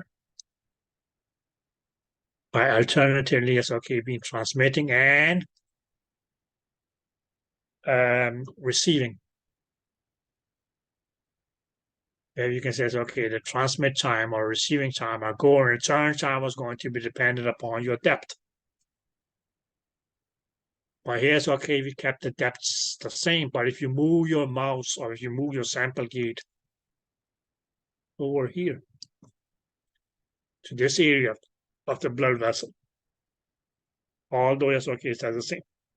You mean it's okay, tell the system, well, okay, this PCT out of all the PCTs is not going to be the one that's going to, yes, okay, be measuring the velocity.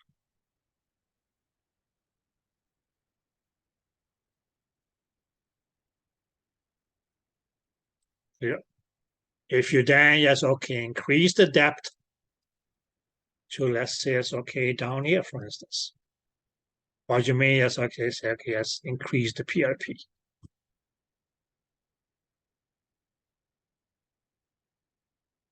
Okay, so you can say it's okay down here. It's still going to be this one, yes, okay, but you just, yes, okay, move it to a greater depth. So yes, okay, you increase the pulse repetition period. Or as we, yes, okay, in chapter 4 or 7 said, the go and return time is increased. Or the time of flight is increased. Which mainly mean that, okay, yes, you decrease the pulse repetition frequency. This pulse repetition frequency in this case here is going to be referred to as the sample rate.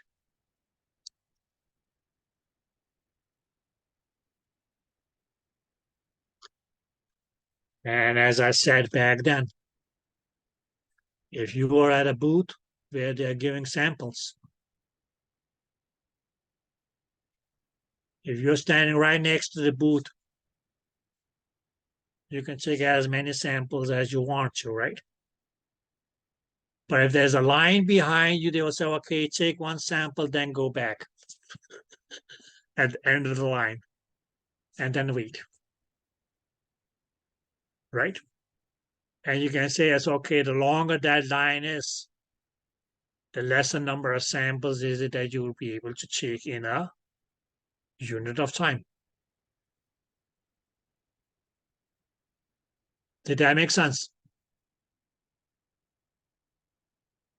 So the lesser number of samples is going to be as okay, and as unit of time is going to be as okay a lower sample rate, which will be higher if it has a shallow depth, which is going to be greater or lower, sorry, if you go to a deeper depth because of the increase in coordinate time or time of flight or distance that you have to travel from your starting point to the sample booth.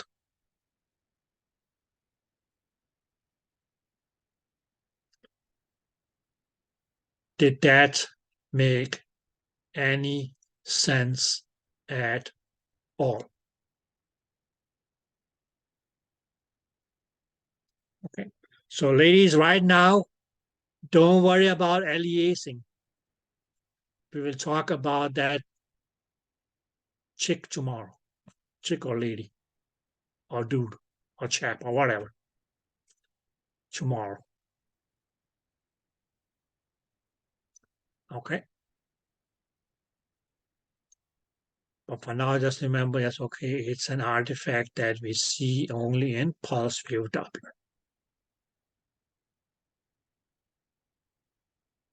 Which is mainly going to be, yes, okay, due to, yes, okay. Well, pulse wave Doppler mainly, yes, okay, are just intended, or I mean, yes, okay, have the limitation of only, yes, okay, be able to measuring low velocities. Okay, so yes, okay, when you have, okay, yes,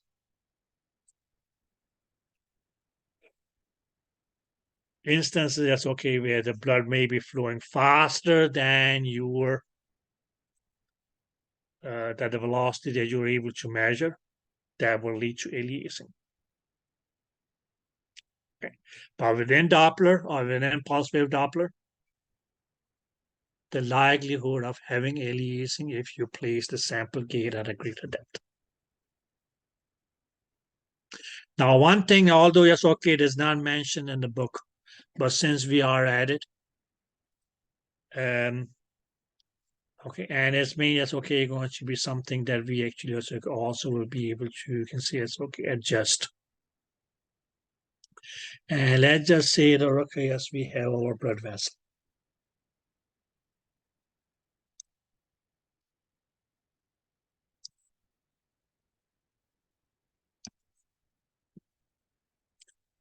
Because it's okay, you turn on your pulsed mode or pulse wave Doppler mode.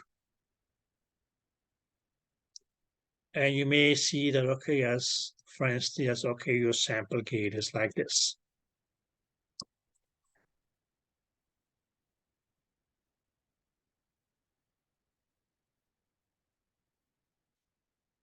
right? Although, yes, okay, your blood vessel, yes, okay, runs like this.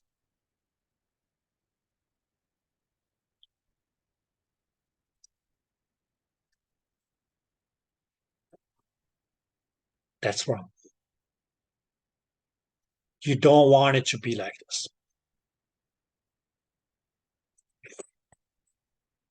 Is that clear?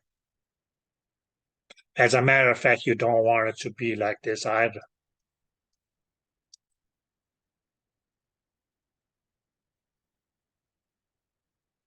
So what we actually as okay will be able to do when we turn on the Doppler mode is that okay, we actually as okay be able to steer this. Now we can actually as okay steer it. So yes, okay, it goes like this. But you may still see that okay, yes,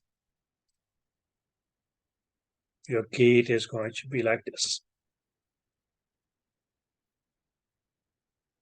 So you actually want to, yes, okay, so that's going to be wrong as well. So no matter what, ladies, we want, yes, okay, it should be like this. And your sample gate should be like this.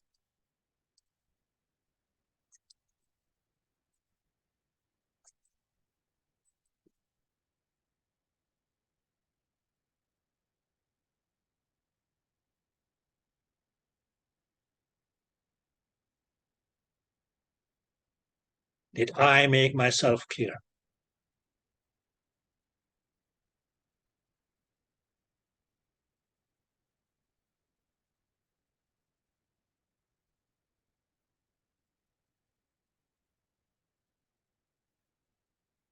Yes.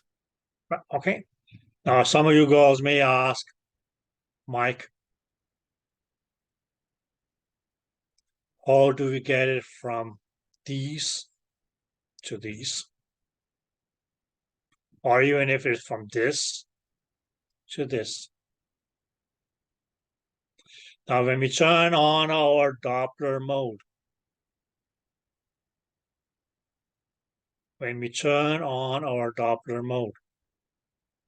you actually say, okay, we'll see that, okay, those 5 knobs right next to, yes, okay, that little touchscreen. Will get, yes, okay, different functions. Okay. And usually it's going to be, yes, okay, this knob here, which will have 2 functions, angle steer and fine angle steer. Now your angle steer is going to be as okay, bring it from this to this. Or if you want need to, yes, okay, from this to this. Because, yes, okay, my dear, if your blood vessel was running like this, you don't want your angle to be like this. Then you want it to be like this. Because you want the sample of your, you can say, okay, the direction of your line of your sample window should be parallel to the direction of the blood flow.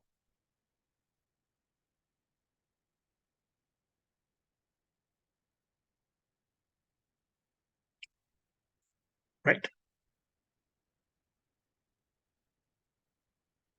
Clear?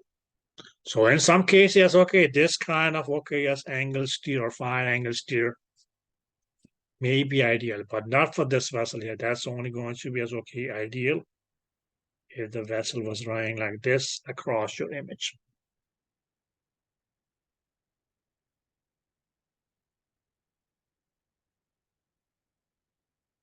This may only be ideal if your blood vessel, for instance, okay, were running like this. If your blood vessel is running like this, you don't want your sample window to be like this.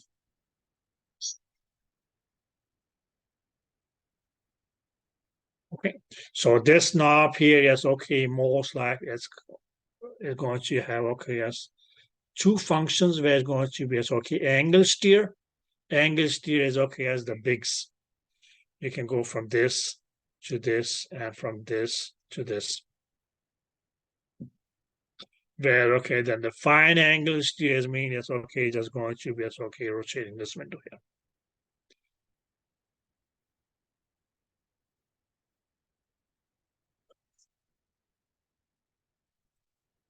Did I make myself clear?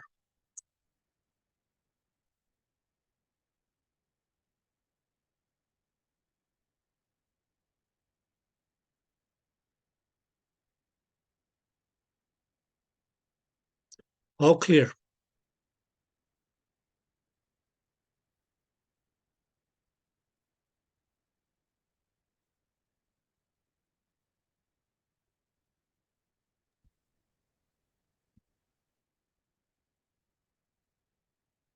How good is your exit resolution of all this?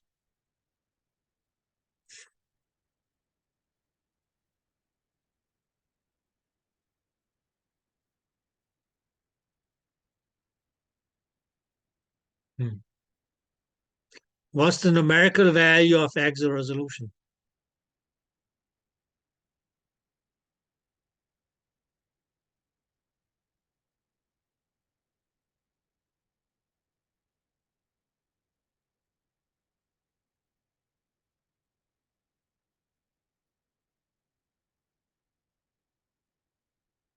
Yes, ladies. What's the numerical value of exit resolution?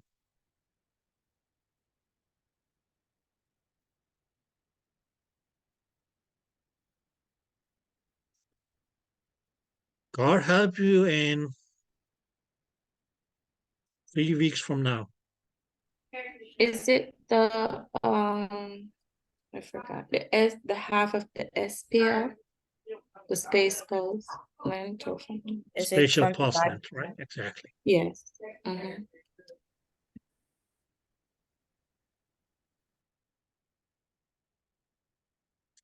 What's the relationship between the PCT's diameter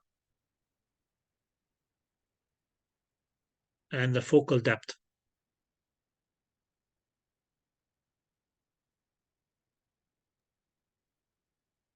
It's directly related. Directly related. Okay, good. What's the relationship between the PCT's thickness and depth of image?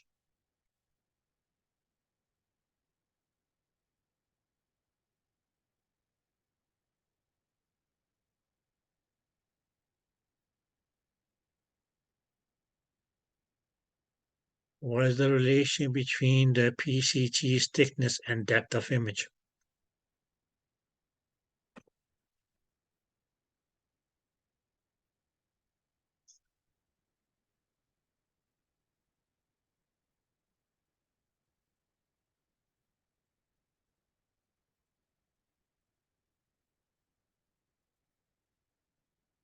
And that should be Alexandra.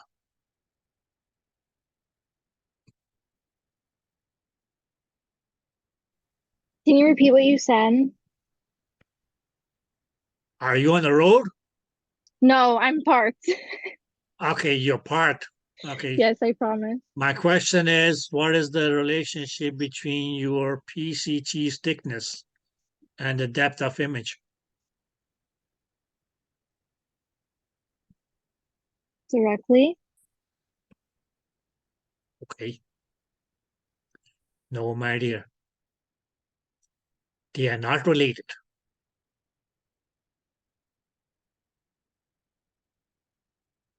They are not related.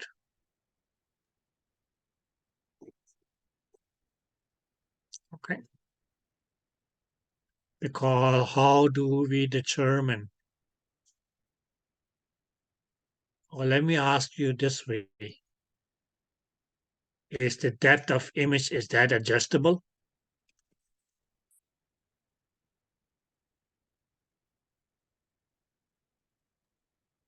Yes. Huh? Yes. Okay. So how do we adjust it?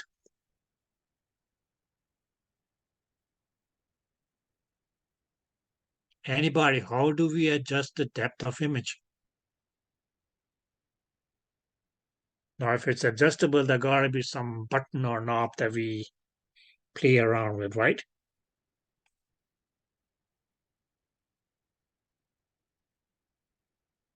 And that will be Anna who should give me that answer.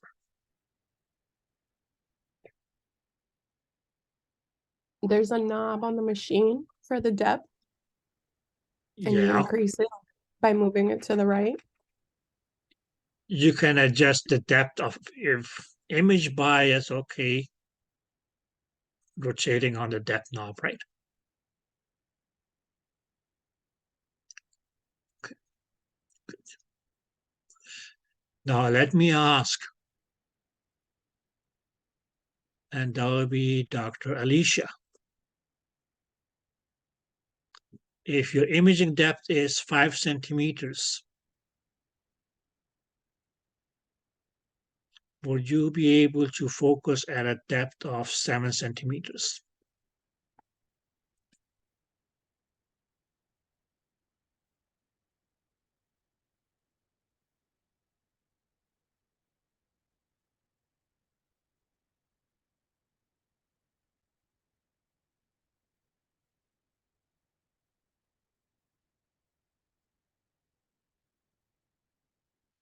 I guess Alicia is not in the mood of talking. So that ball goes on to Jennifer.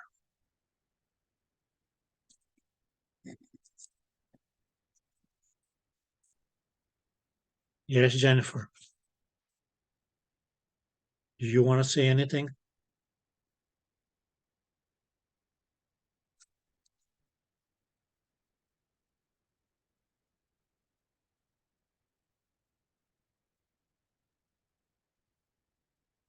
I know you didn't ask me, but can you repeat the question? I'm sorry. Huh? Can you repeat the question? I know you didn't ask me to answer, but can you repeat the question, please? Sure. If your depth of image is 5 centimeters, would you be able to focus at a depth of 7 centimeters?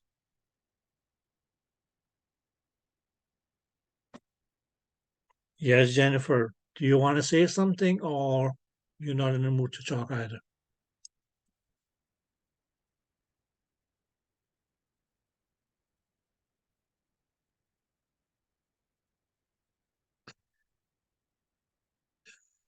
Okay. Abigail, do you want to give me the answer for this question?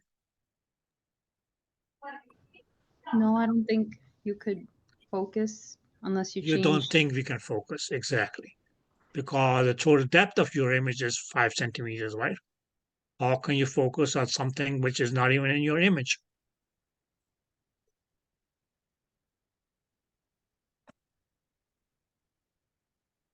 Right? If I only can see up to 5 meters because 5 meters ahead of me is a wall, then okay, how would I be able to focus at something which is at the other side of the wall? I don't have X-ray vision. Clear? So something which is not in your image, that's okay, you will not be able to focus on that.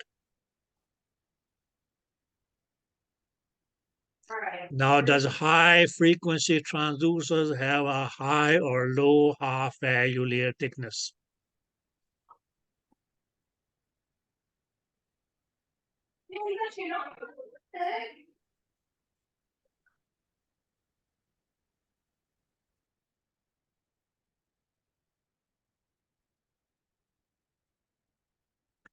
Anybody?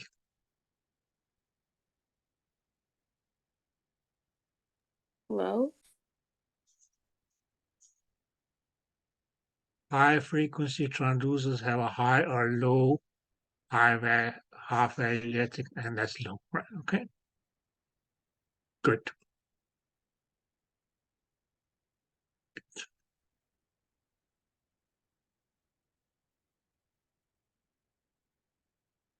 If the period of a cycle is 1 millisecond, what will be the frequency? if the period of a cycle is 1 millisecond, what will be the frequency? And that one goes for Dr. Remus.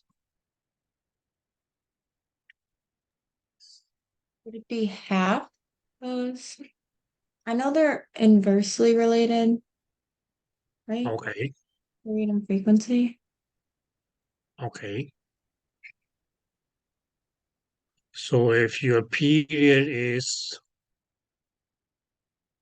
1 millisecond,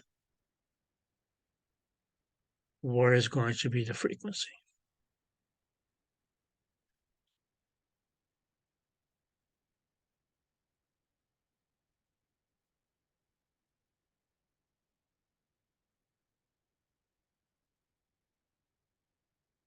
Is it 2? Because you're the 1 millisecond times 1 millisecond. No, all right, cool.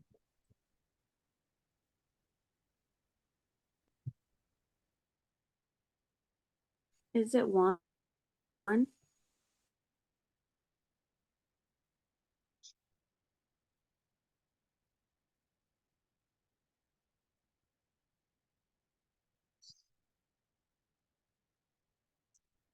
Yes, Dr. Remus.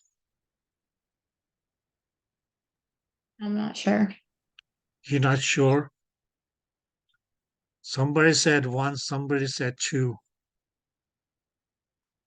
And even if those answer numbers were correct, the answers were wrong because I didn't get a unit. I don't know what one they're talking of, what two are they talking about.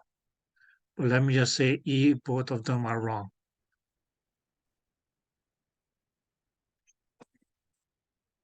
OMG. Ladies.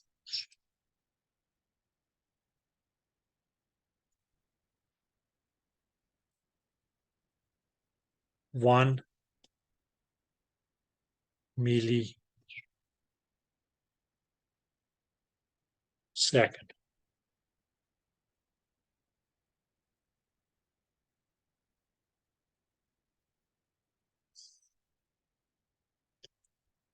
Now you can say it's okay, the one is just going to be 1.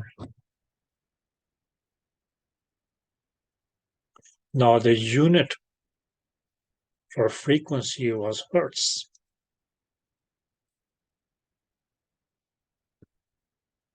So what you mean? Yes, okay, just the left with, okay, yes, what will be the reciprocal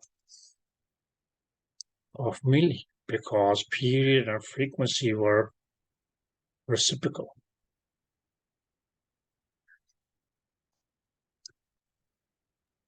1,000? So what do you call a thing in thousands? Kilo. Huh? Kilo. Kilo. Okay.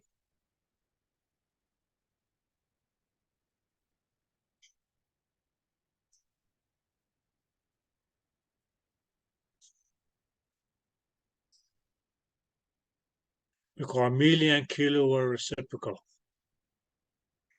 Now you may then say, yes, okay, what if the frequency or what if the period was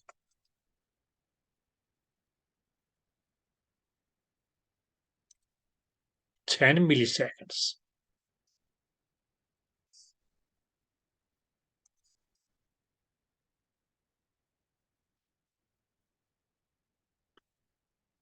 Then, okay, yes.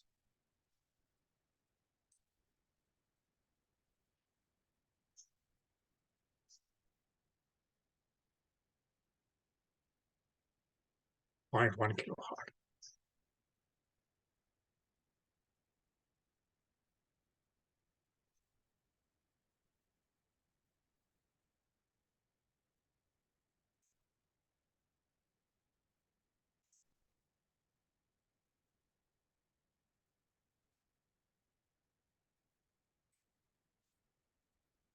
If that makes sense.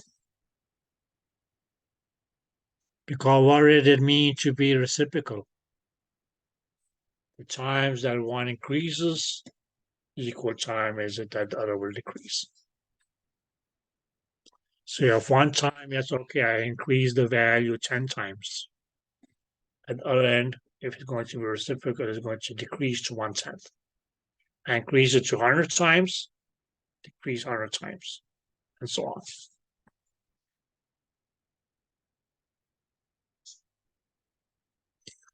Right, okay.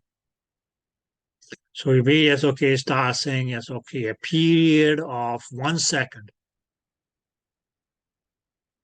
is going to have a frequency of 1 hertz. Because 1 cycle is completed in a second. I have a question. Yes.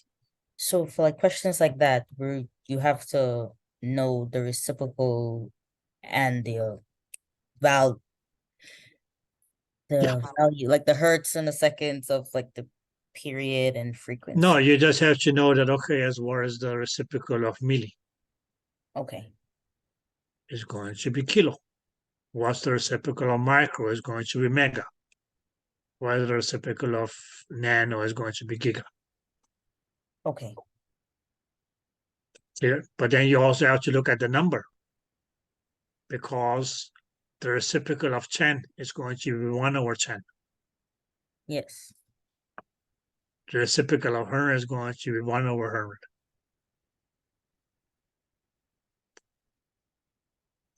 Okay. So when we said, for instance, okay, when we started in the first place, we said, okay, if the period was just 1 millisecond. Now, what did that mean? That means, okay, just meant that we can say, okay, that's where are we? Okay.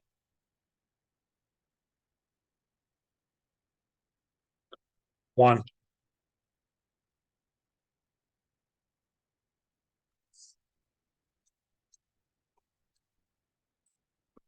Thousand of a second. Which means to me that, okay, as in 1 second, if we divided that into 1,000 equal halves,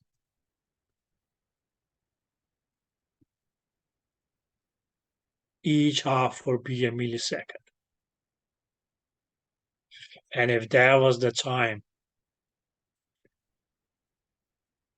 that it took 1 cycle to complete, the period of that 1 cycle was going to be 1 millisecond.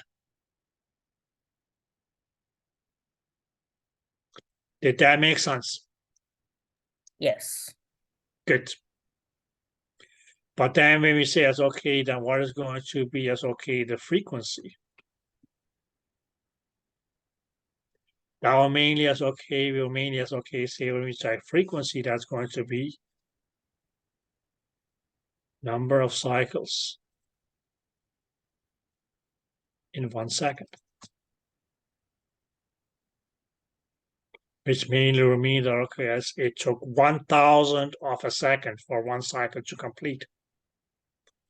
So if you have cycle after cycle after cycle after cycle after cycle after cycle for 1 second, we actually count the cycles, is going to be a total of 1,000 cycles. Which becomes this okay, 1. This here is just going to be as okay, 1,000. And okay, then the unit for frequency was hertz.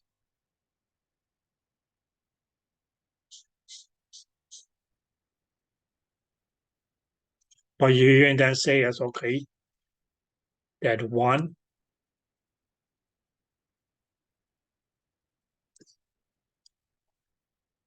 over 1,000. If that is,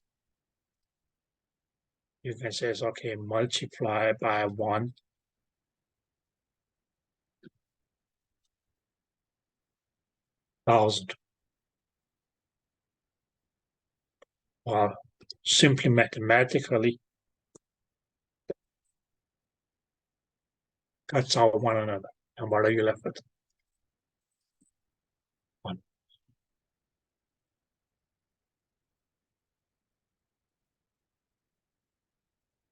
So that's why we say it's okay that 1 over 1,000 is reciprocal to 1,000.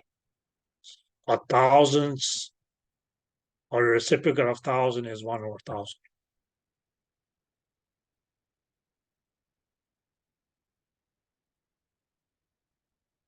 Yeah, he says, okay, 1 over 1,000 is okay. That was the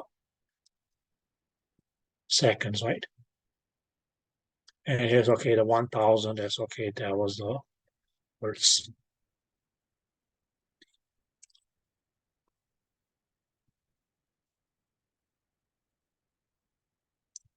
Did you get that? Yes. Anybody who still didn't get it?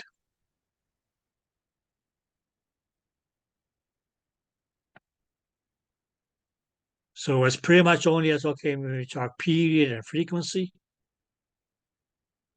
that were reciprocal. PRP and PRF are also reciprocal. Okay. But the difference between period and PRP was that period was okay as the time for one pulse or one cycle. Whereas PRP or pulse repetition period was the time between pulse to pulse.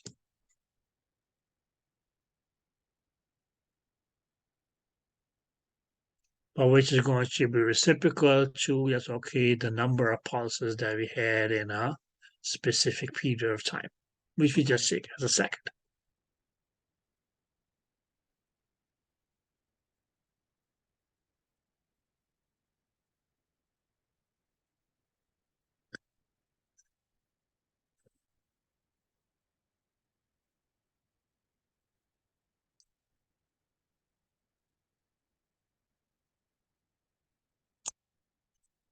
Is that clear?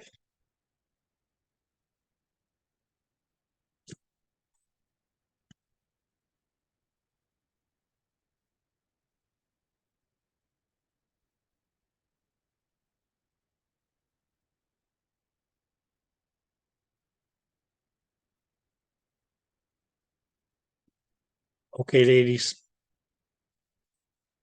Take a lunch break, and when we come back, we will talk about continuous wave Doppler.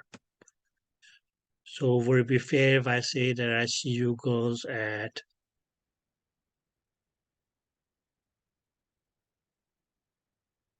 12:50ish? So once you're done with your lunch or before your lunch or while it's getting ready, it's okay. Please read on your pulse wave Doppler. Okay, girls?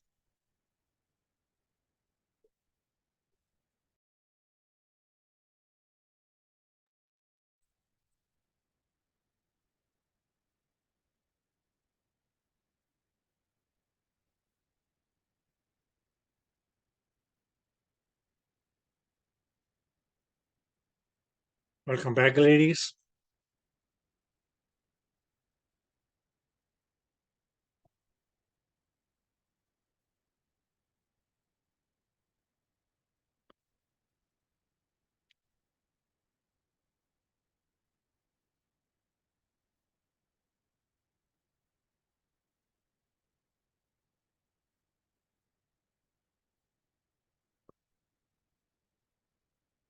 Okay, girls.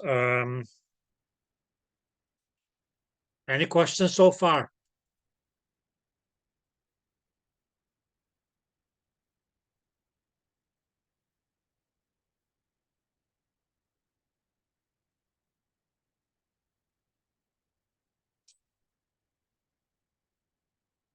So far, any questions?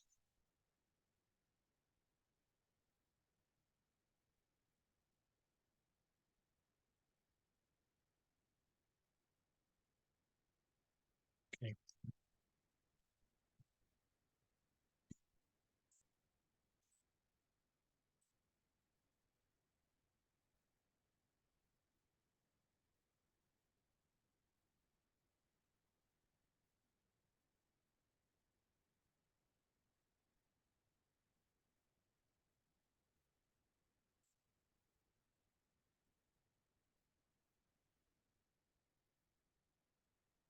Okay, girls, so we can mainly as okay talk about our next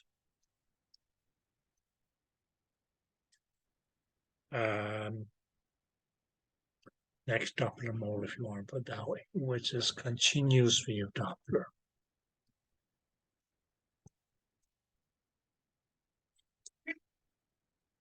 Okay. And in your book, you'll find that on page 312. But for now, yes, okay. Pay attention to what I'm saying. Now, please keep in mind, goals that okay, yes, it's still going to be as okay a traditional transducer, which has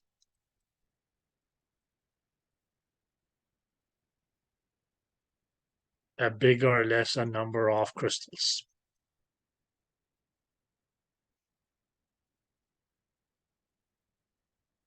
Is that clear?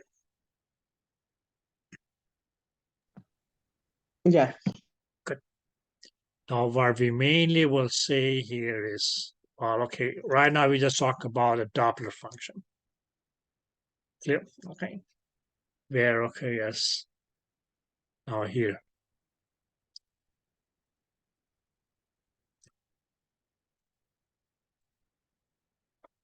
It is again physically one crystal.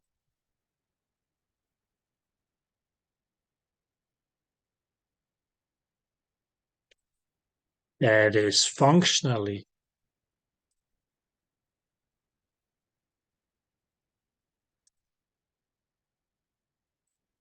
divided into two. Where here now, one is continuously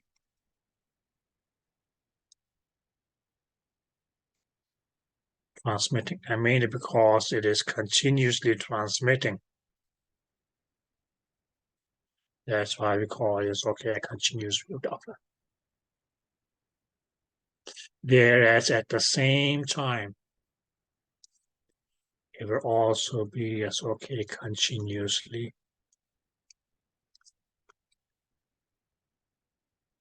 receiving.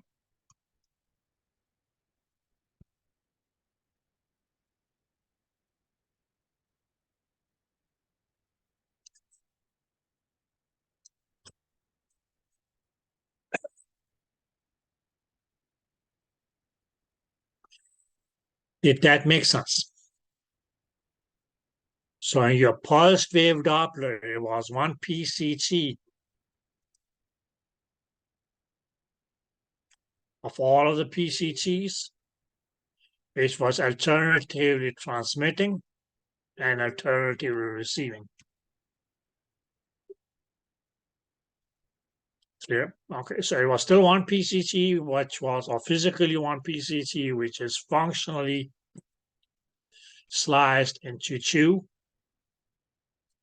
Where in the pulse wave Doppler, it was going to be as okay, alternatively transmitting and receiving.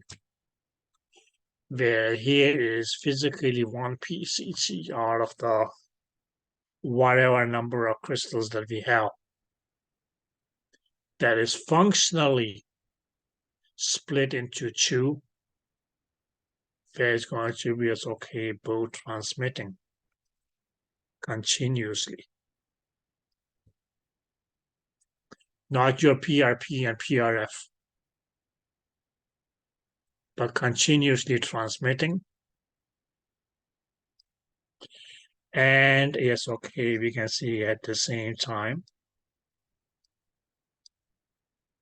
continuously receiving.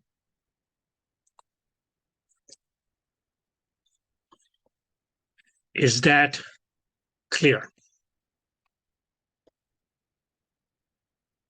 Yes. Good. Now may arise the question, because all our Doppler was mainly as okay, we can just okay as just the difference between is okay the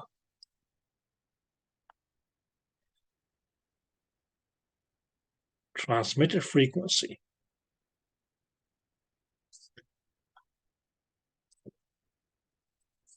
versus the reflected frequency, or versus receiver frequency. Okay.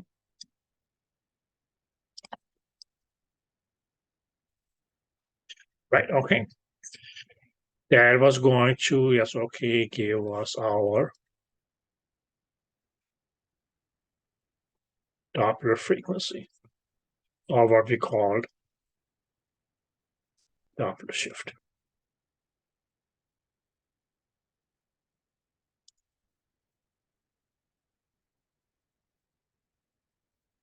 Did that make sense? So the question arises, okay, how is that going to be possible? So let us just take our blood vessel.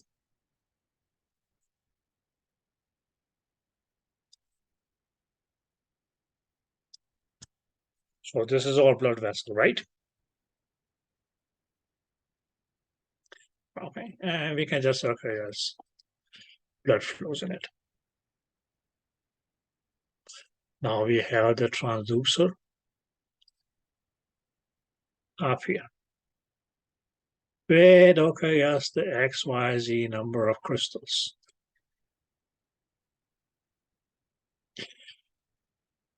Okay. Maybe I should have chosen a different color. Okay, so the receiving is going to be this. So we mainly say that, okay, yes, it will be continuously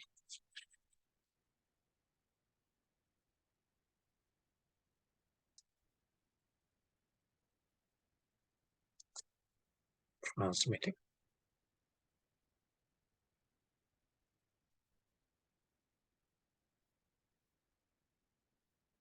Did that make sense? At the other end, it also is okay, will be as okay, continuously receiving.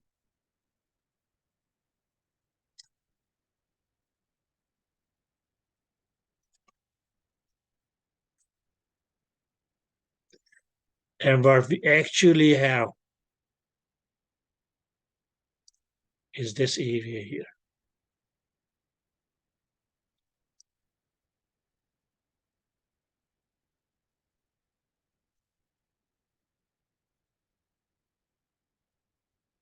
Which is going to be as okay, what we'll call the area of overlap. Between what? Between, yes, okay, the sound waves which are continuously being transmitted and the sound waves which are going to be, yes, okay, continuously received.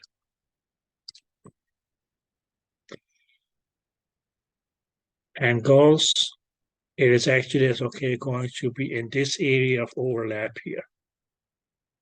Where we can say, yes, okay, that the difference between our two frequencies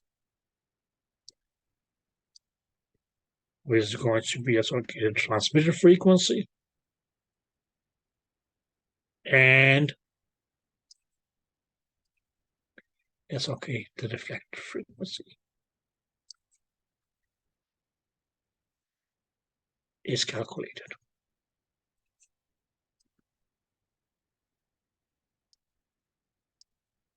Which will give us the Doppler shift.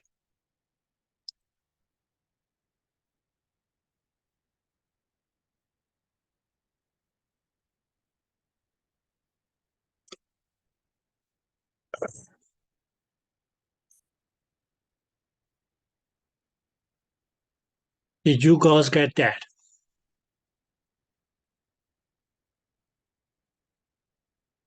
Yeah. Okay. So we can just say, okay, yes. continuous wave Doppler. Now, just to, yes, okay, compare and contrast it to, yes, okay, let's see, yes, okay, our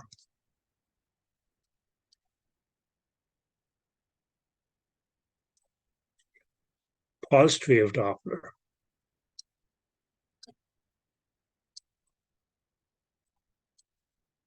Right. Here. So this was, okay, so our pulsed wave Doppler. And what we said, this one was, we say as, okay, site specific or range specific. Or we call it, yes, okay, range resolution. Or we also, yes, okay, called it freedom from range ambiguity resolution.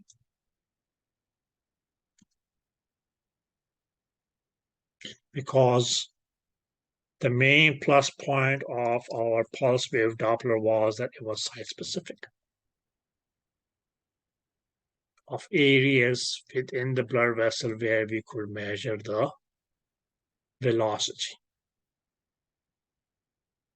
Or you can say it's okay, the Doppler shift. So we can mainly say it's okay if these were all lanes of blood or laminas.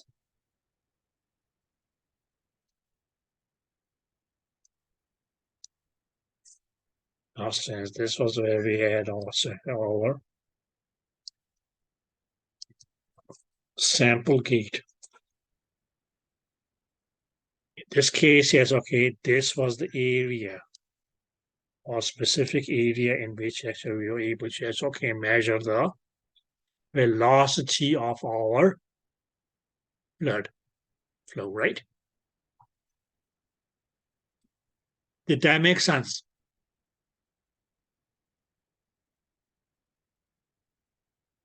So that was the advantage, that was the major advantage of your pulse wave Doppler.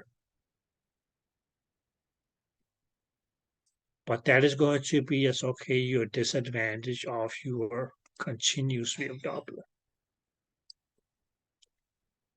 Because your continuous wave Doppler is not going to be, yes, okay, site specific, because the Doppler shift is measured in this whole area of overlap.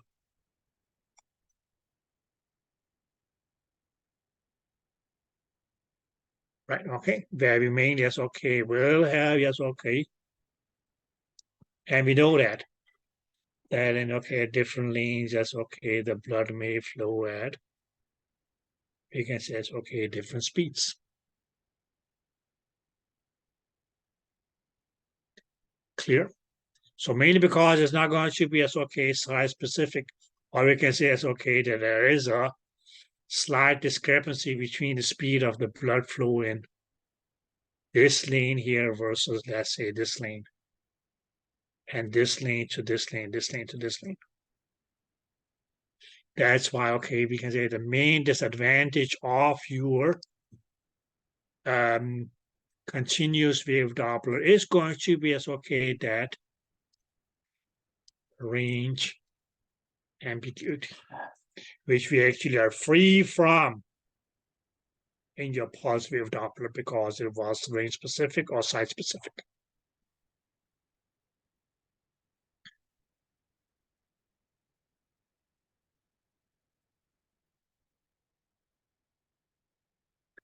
Did you girls get that?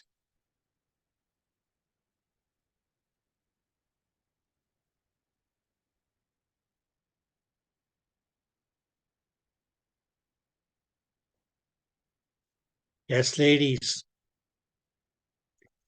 Is I there have a any? question. Yes, my head. Go ahead. What did you say that we don't have in the pulse wave Doppler?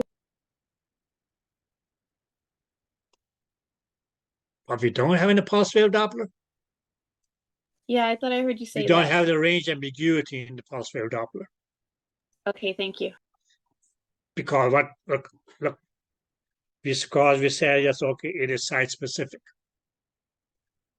Okay, that I was able to, yes, okay, measure the velocity at any specific depth, all dependent upon, yes, okay, where you place the sample gate. Did that make sense? Yeah. Whereas, okay, yes, as I said, in your continuous wave Doppler, what is it that we had? Well, okay, the Doppler shift was going to be as okay. We can immediately say it's okay, calculated in the area of overlap. What is the area of overlap? Mainly as okay, the area between, yes, okay, you are continuously transmitted sound wave and you're continuously reflected sound wave. Okay, there was mainly as okay, just a difference between these two frequencies that was going to determine our Doppler shift. But mainly as okay, if we said that okay, yes, this is our continuously transmitted wave. Clear? On the other hand, this is going to be as okay, the continuously reflecting wave. And what is it that this make here? This make okay as an area of overlap between the two. And it's made as okay where okay as in this area here is okay where they overlap one another. That the frequency of this is going to be compared to the frequency of this. And then you can just say, if this is greater,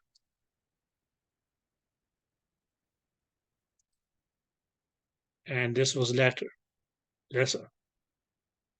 we got a negative Doppler shift, right? Whereas, okay, if it was vice versa, that this was greater and this was lesser, we would have a positive Doppler shift. Whereas the numerical value of your Doppler shift was going to be all dependent upon the difference between these two frequencies. But if you look at the area of overlap, it's going to as okay, mainly be as okay, not site specific, but okay as over a greater or smaller depth of your blood vessel. So it means that's okay, going to say as okay, record all these different velocities at different depths. And based on those, mainly as okay, not carry as okay, make a site specific or area specific, or may as okay, just an overall general velocity of the blood vessel or of the blood in the blood vessel.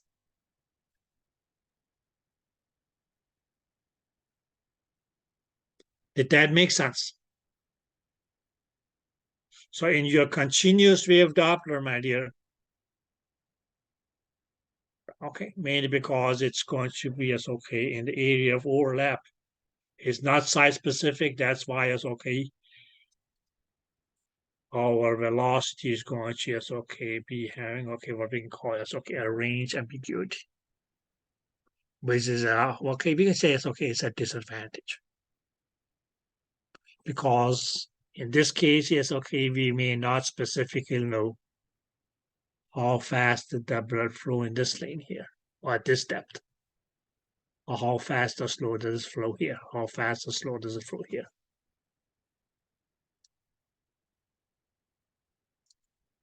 Did that make sense? Whereas in the pulse wave Doppler, that was easy. If you want to just, okay, that determine the speed here, we can just move it up. If you want to just, okay, determine the speed here, we just move it down.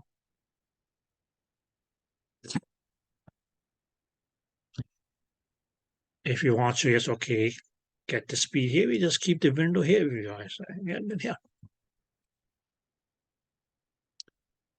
Did you get that? Yeah. Good.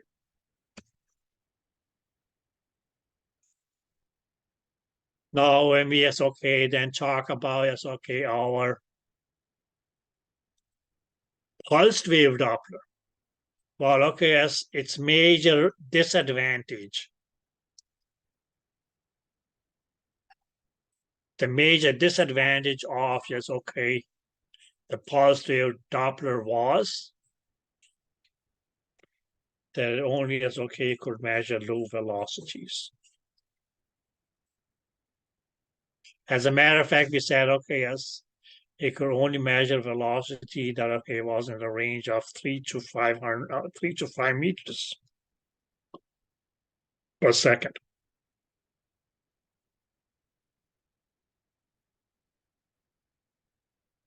So what was a disadvantage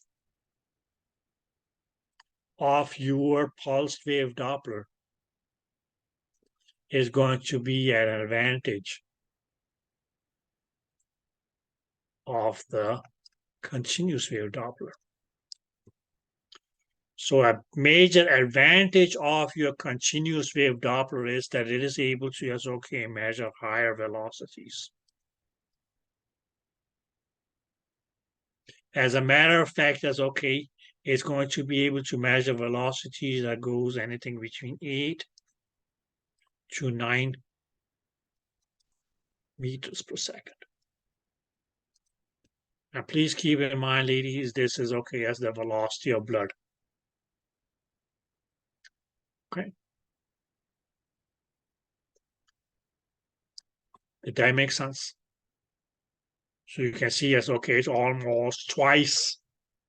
I was able to just, okay, measure twice the high velocities compared to as, okay, a pulsed wave Doppler. But its major disadvantage is that, okay, it is not going to be site specific.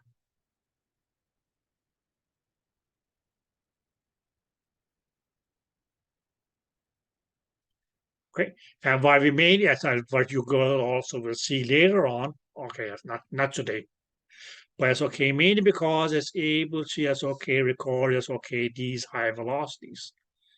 That's why, okay, as we will not have that adverse effect. Artifact of Doppler called aliasing when we use a continuous wave Doppler.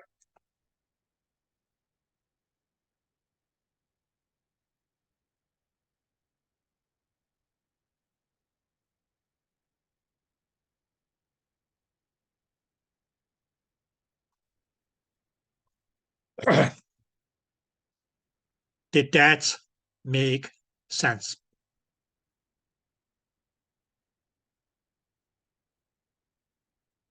So roughly speaking, you can say it's okay, the plus point or the advantage of one of these Doppler modes here will be the disadvantage for the other. And the disadvantage of the one is going to be the advantage of the other. So what was the advantage of your pulse wave Doppler? Range specificity. Or as we can call it, okay, it was going to be free from the range ambiguity artifact.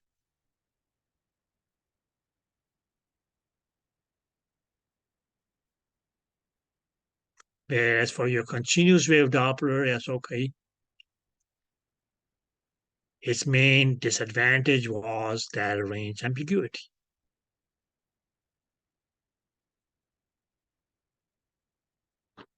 Clear? The disadvantage of your pulse wave Doppler mainly is that, okay, yes, it's only able to, yes, okay, measure comparatively, yes, okay, low velocities. Now you say 3 to 5 meters per second. Well, okay, it's still a velocity of up to, yes, okay, 500 centimeters per second. Now, many of your blood vessels will not have a velocity that get that high normally. Okay. But in areas of stenosis, yes, okay, the velocity can get very high. So you may, yes, okay, may come across as, okay, what we call aliasing at that point. Very well may, yes, okay, be too much for the pulse wave Doppler to, yes, okay, measure those velocities because it's beyond its range.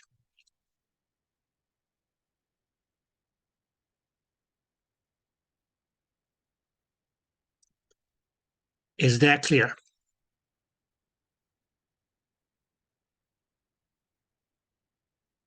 Okay. But the advantage of your continuous wave Doppler mainly was that, okay, yes, it's able to measure up to high velocities. Okay. Anything between 8 to 9 meters per second. Now, 8 to 9 meters per second become, yes, okay, 800 to 900 centimeters per second. That's the speed of blood. Okay. You probably not normally find those speeds. Normally.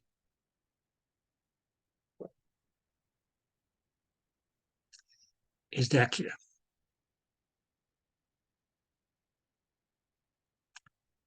Now, does anybody have any questions? I have a question. Yes, go ahead, my dear. Does continuous wave Doppler have any advantages or just the disadvantage? It has an advantage. Didn't we just say that? I think I missed it. You missed it? Its major advantage is that it is able to, yes, okay, record high velocities.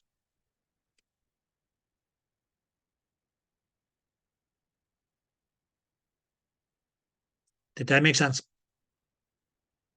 Yeah, thank you. No problem there. So that's its major advantage. The major disadvantage of a continuous wave Doppler first was range ambiguity. Mainly. You guys don't mind if I go to another slide, right? No. Okay. I can continue on this one here, but it's going to be like, okay, I'm not left in much room. So let's just go on to a clean slate.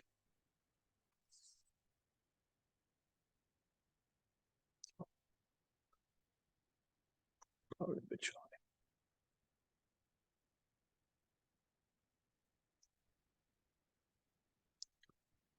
Because, yes, okay, what was it that this range ambiguity was? Now we know that, okay, yes, blood. Normally speaking, right? Normally, yes, okay, we will have a laminar flow, right?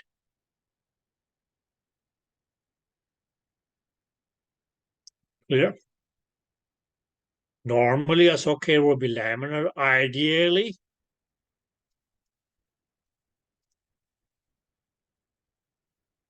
parabolic.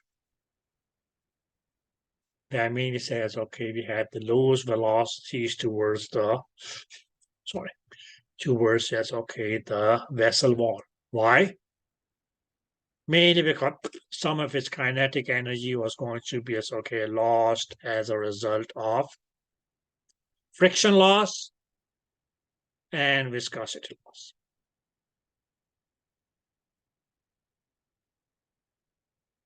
Okay, which means to mean that okay, yes, blood towards the central lanes would be as okay running or flowing at a higher speed.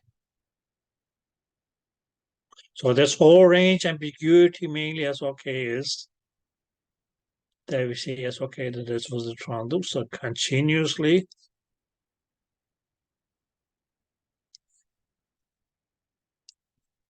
transmitting,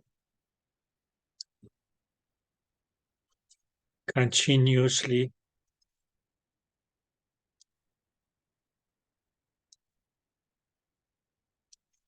receiving. But the area where it was going to, yes, okay. We can say yes, okay. Record or determine the Doppler shift was in this area of overlap.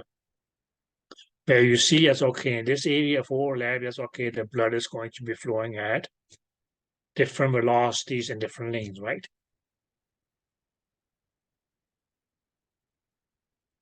Did that make sense? So that's what mainly leads, yes, okay, to that range. Okay, ambiguity.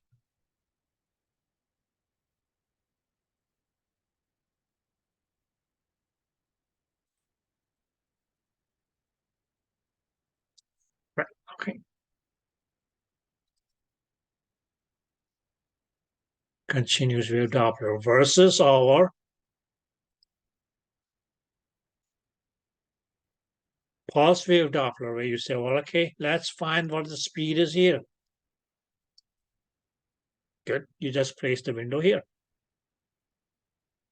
If you want to, that's okay, find a speed at another area, that's okay.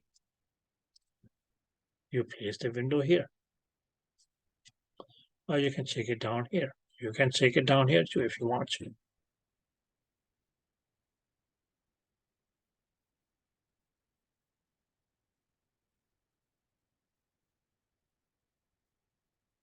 So what this overall averaging, yes, okay, caused was, or led to, yes, okay, was a range ambiguity. Which was, okay, yes, a disadvantage. The advantage here was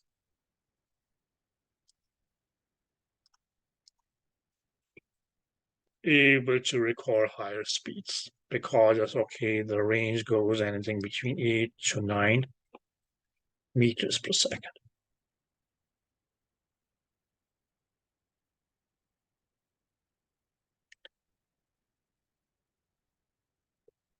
Okay, whereas okay, as your pulse wave Doppler, mainly because it's okay, it was not okay as an area of overlap, but it's okay site specific. That's why we say it's okay, it has freedom from this range ambiguity artifact. So that was okay as its main plus point. But its negative point was that it had a limited ability to just okay record velocities because it can only just okay record low velocities.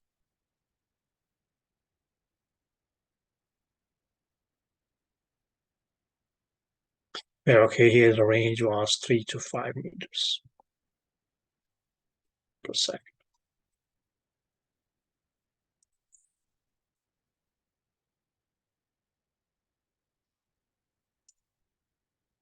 Now, girls, to explain this in a more practical way, I need a volunteer. Shaq, you willing to volunteer? Sure. Okay, you want to be my target today? No, Why don't not? No, okay, my dear, don't practice this as real life, okay? Okay. Okay, I'm not going to, as okay, be called to court because you got in trouble. Okay? But let's just see. Now, when you're out there on the roads,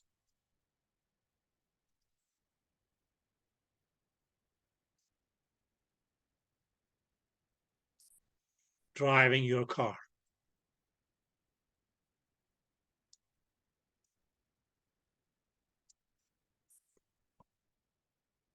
do you like to maintain the speed limits? Shaq. No. Okay, good. That's exactly the answer I was looking for. Okay, now, what happened? Because that's okay, you may get into trouble. Okay, because now, have you ever got a ticket for speeding? No. Not yet. Okay. It's about time we call the police and say, well, okay, watch out for this lady's car because she admitted on a Zoom session that she don't maintain the speed limits.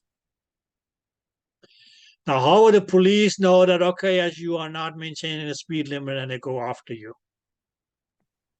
They have a like it's a radar. It's a thing that in their car that tracks your speed. How? It's a meter, a speeding meter, isn't it? It's like a meter, and Yeah, it tells them how fast you're going. but how?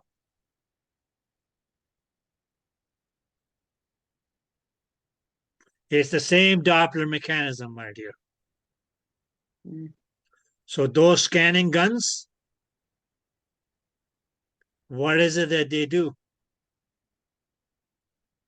They just determine the rate at which, okay, as the distance between them. And in most cases, okay, they're just parked in, okay, some crazy place, right? Did that make sense? Yeah. And scan. But it's mainly going to be as, okay, the rate at which the distance between you who are moving and them who are mainly as, okay, stationary. Changes that, okay, the system is going to be able to just, okay, calculate your speed.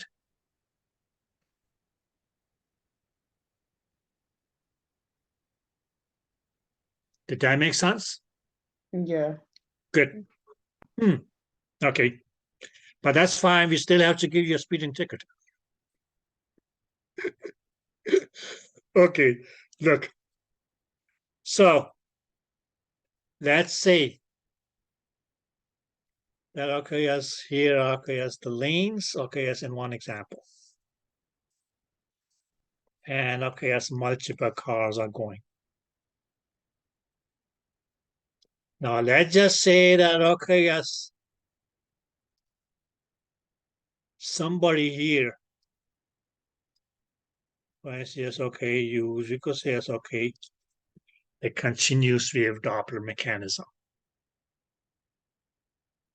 What they mainly is, okay, will be doing is saying, well, okay, yes, okay, what is the average speed of all these cars here?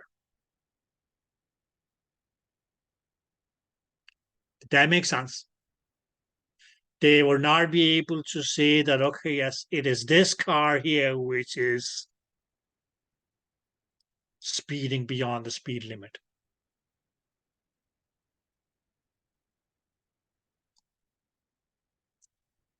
Did that make sense? Yes. This fellow here is, okay, may get spared because it's, okay, there's somebody in the crowd here that is going, it's, okay, far too low the speeding limit.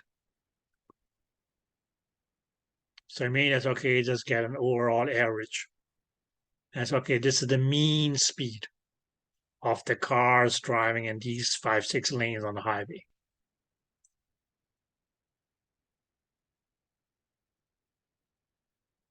Did that make sense?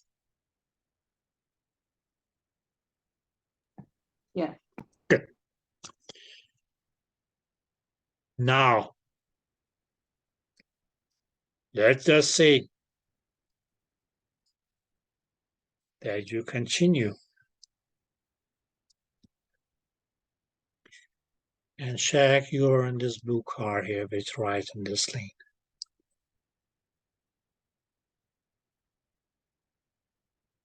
Now, for instance, yes, okay. If this now was okay, as we can say, it's okay, a pulsed wave Doppler mechanism. They were actually, it's okay, be able to. So, okay, well, we're just scanning this car going in this lane here.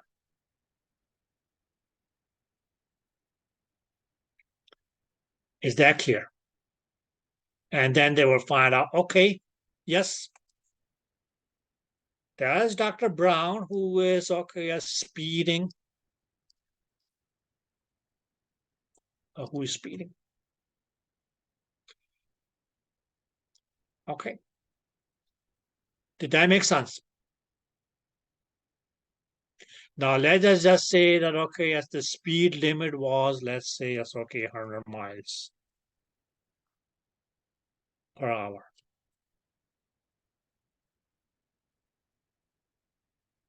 Yeah, that was the speedway, that was the speed limit on the highway. In this case here, let's just assume that, okay, yes,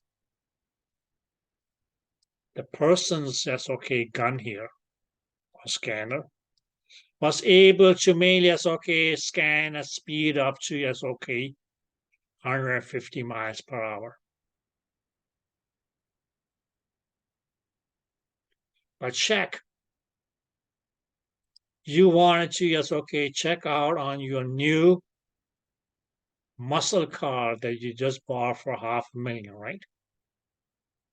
So that car is mainly as okay, you are driving at okay, that's 500 miles per hour.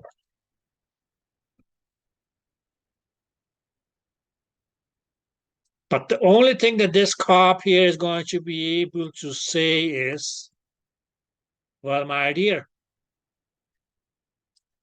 you are 50 miles above the speed limit because 150, that's where his limit goes. You can mainly say, okay, the remaining 350 miles. That is beyond the limit that he was able to scan. Well, as far as you, yes, okay, getting a speeding ticket, well, okay, you are going to, yes, okay, benefit from this because, okay, your license might have got canceled, right, or suspended. But he may only give you, yes, okay, a ticket for speeding, yes, okay, 50 miles above the speed limit because he's not able to measure beyond that. But in pulse wave Doppler, that's okay, there's 350 above the speed limit of the scanner is going to become aliasing.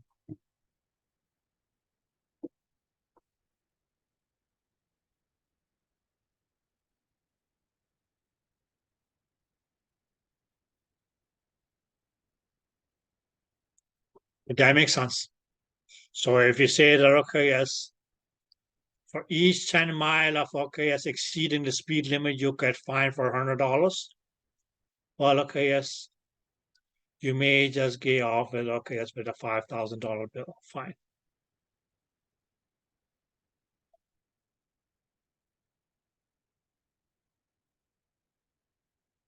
Because he could only say, well, okay, I can only sell you, okay, yes, you're 50 miles above the speed limit. He couldn't record up to 500 miles.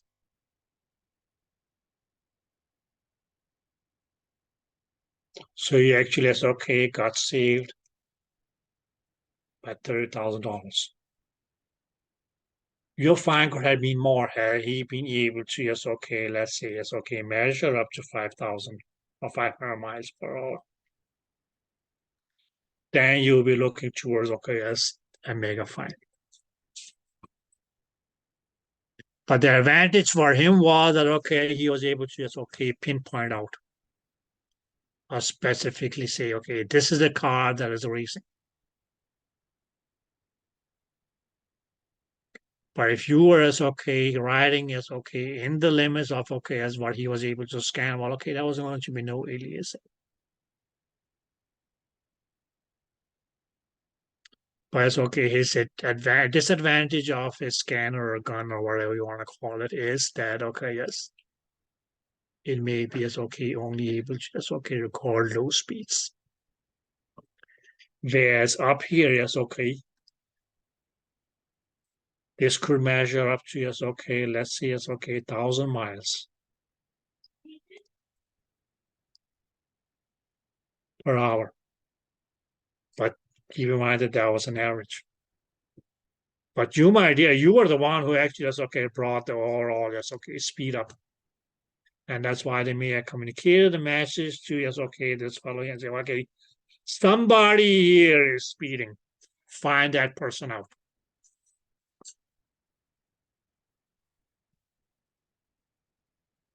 Did that make sense? Yes. Okay. So are you going to maintain the speed limits, my dear, or should we report you? I'm going to slow down. Okay, slow down. Okay, good. I once had a student and she proudly said, well, okay, I've been stopped several times, but somehow, yes, okay, she was able to, I guess, I don't know, convince the cop that she wasn't speeding and they just let her go.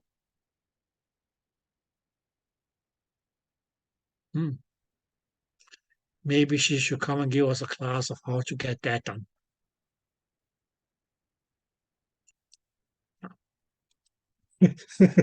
Okay, girls. One other disadvantage of your, yes, okay, continuous wave Doppler is now, yes, okay, we say, yes, okay, we have an image.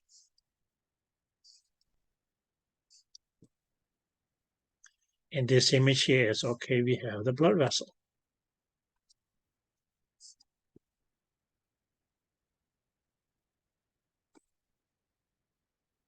Yeah.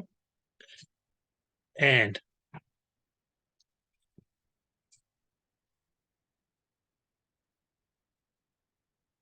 greater and greater and greater depth. Now, or we may know that, okay, yes, in regular B mode, what we could do for is, okay, increasing depth.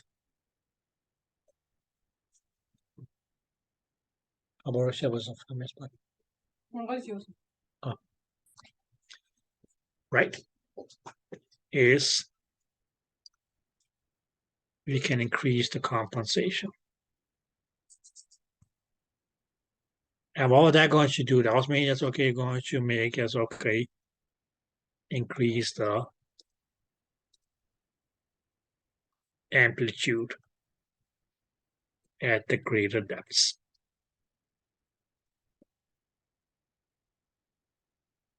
But that was in B mode.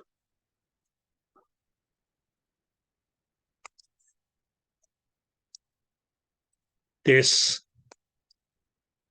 does not work in continuous wave Doppler. Which mainly will mean that, okay, yes, that the intensity from greater depths, you can say, it's okay, the intensity of the reflection.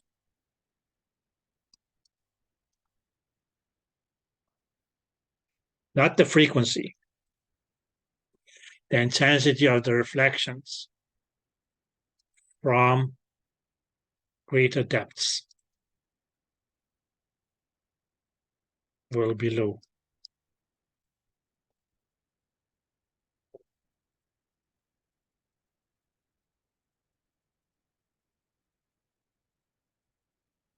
Compared to, yes, okay, up here. Maybe because, okay, at shallower depths, okay, we may not need that much compensation, right? And due to yes, okay, these we can say yes, okay, this low intensity at the greater depth. That may as okay falsely we can say it's okay mimic as there are fewer blood cells. And what is that fewer blood cells? Well, I mean anemia.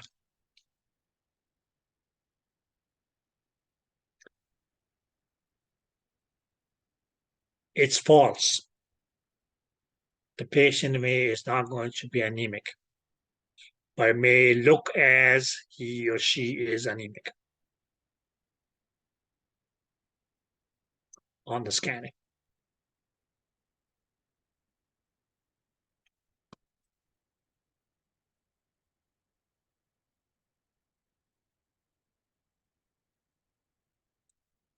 Right, okay. Because in your Doppler, ladies,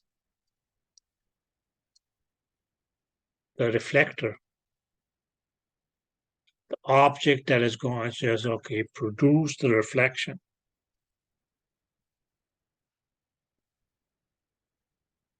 is the red blood cell.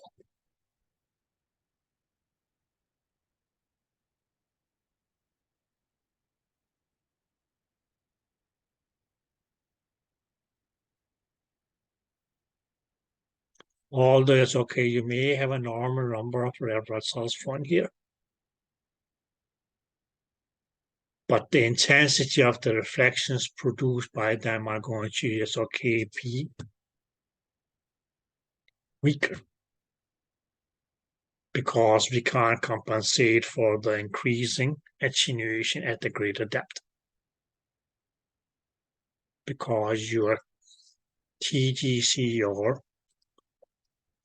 time gain compensation, or what we also call depth gain compensation, is not functional in your continuous wave Dopplers.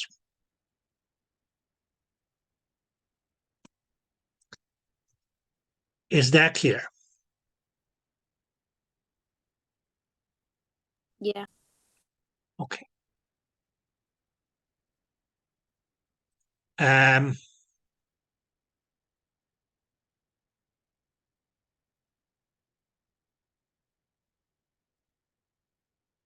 Although it's okay, not mentioned in this chapter, but we may, it's okay, it may come in the next chapter, which is mainly going to be it's okay about how do you fine tune.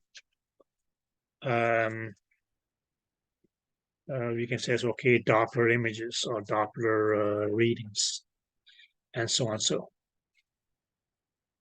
and continuous wave Doppler. Or continuous wave Doppler. Although yes, okay, maybe yes, okay, a way of okay getting rid of aliasing. But that is not going to be a suitable solution when we do it in color Doppler. So for color Doppler aliasing, continuous wave Doppler is not going to be the solution.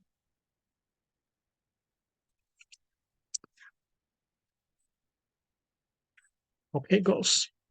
So aliasing, yes, okay, goalies, that's going to be yes, okay, the fellow that we will talk about tomorrow.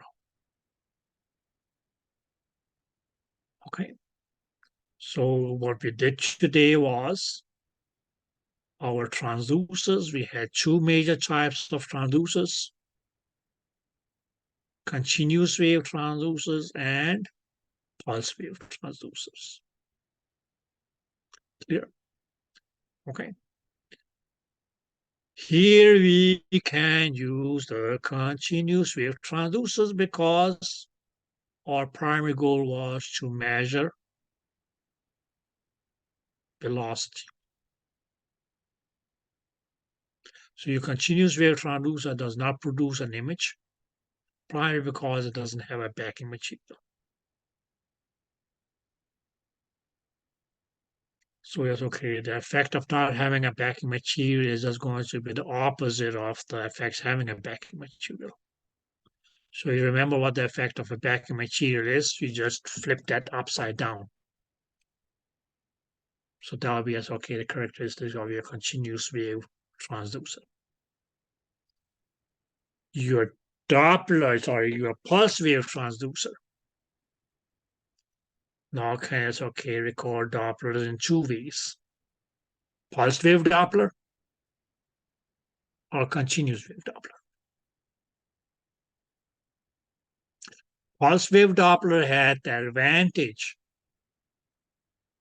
of being site-specific, range-specific, have range resolution or freedom from range ambiguity to resolve artifact. Though its major disadvantage was that it is only going to be able to just measure relatively low velocities, which causes that as we find aliasing as an effect adverse artifact in pulse wave Dopplers.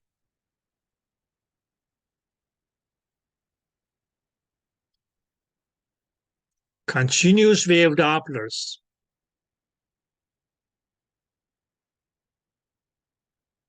while the PCT was continuously transmitting and continuously receiving, producing an area of overlap, which was going to be where the two frequencies were compared and your Doppler shift determined. Okay, but because it's a bigger area of overlap, it is not going to be site-specific, so it has that major disadvantage of the range ambiguity. Its major advantage is because it is continuously transmitting. It will be able to record higher velocities.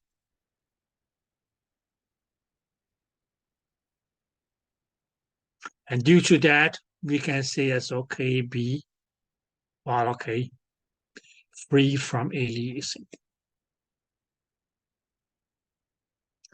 Another disadvantage of your continuous wave Doppler was that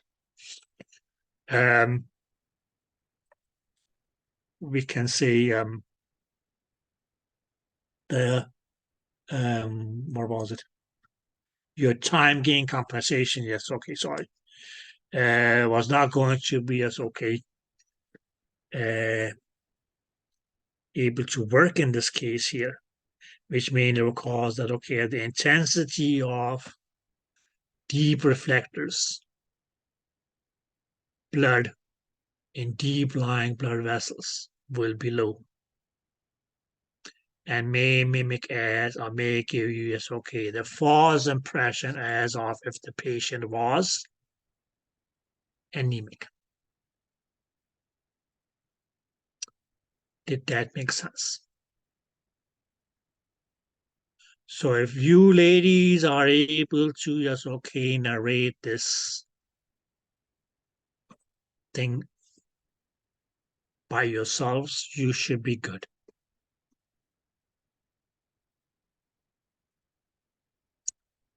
Okay. So yes, there are some pages that you girls will need to read. Please do that. And yes, if you have any questions, direct them to me, okay, dear?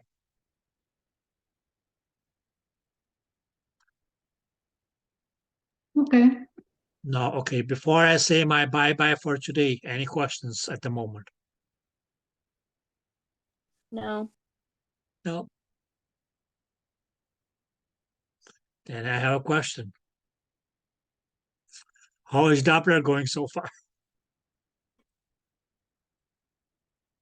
Okay. It's okay.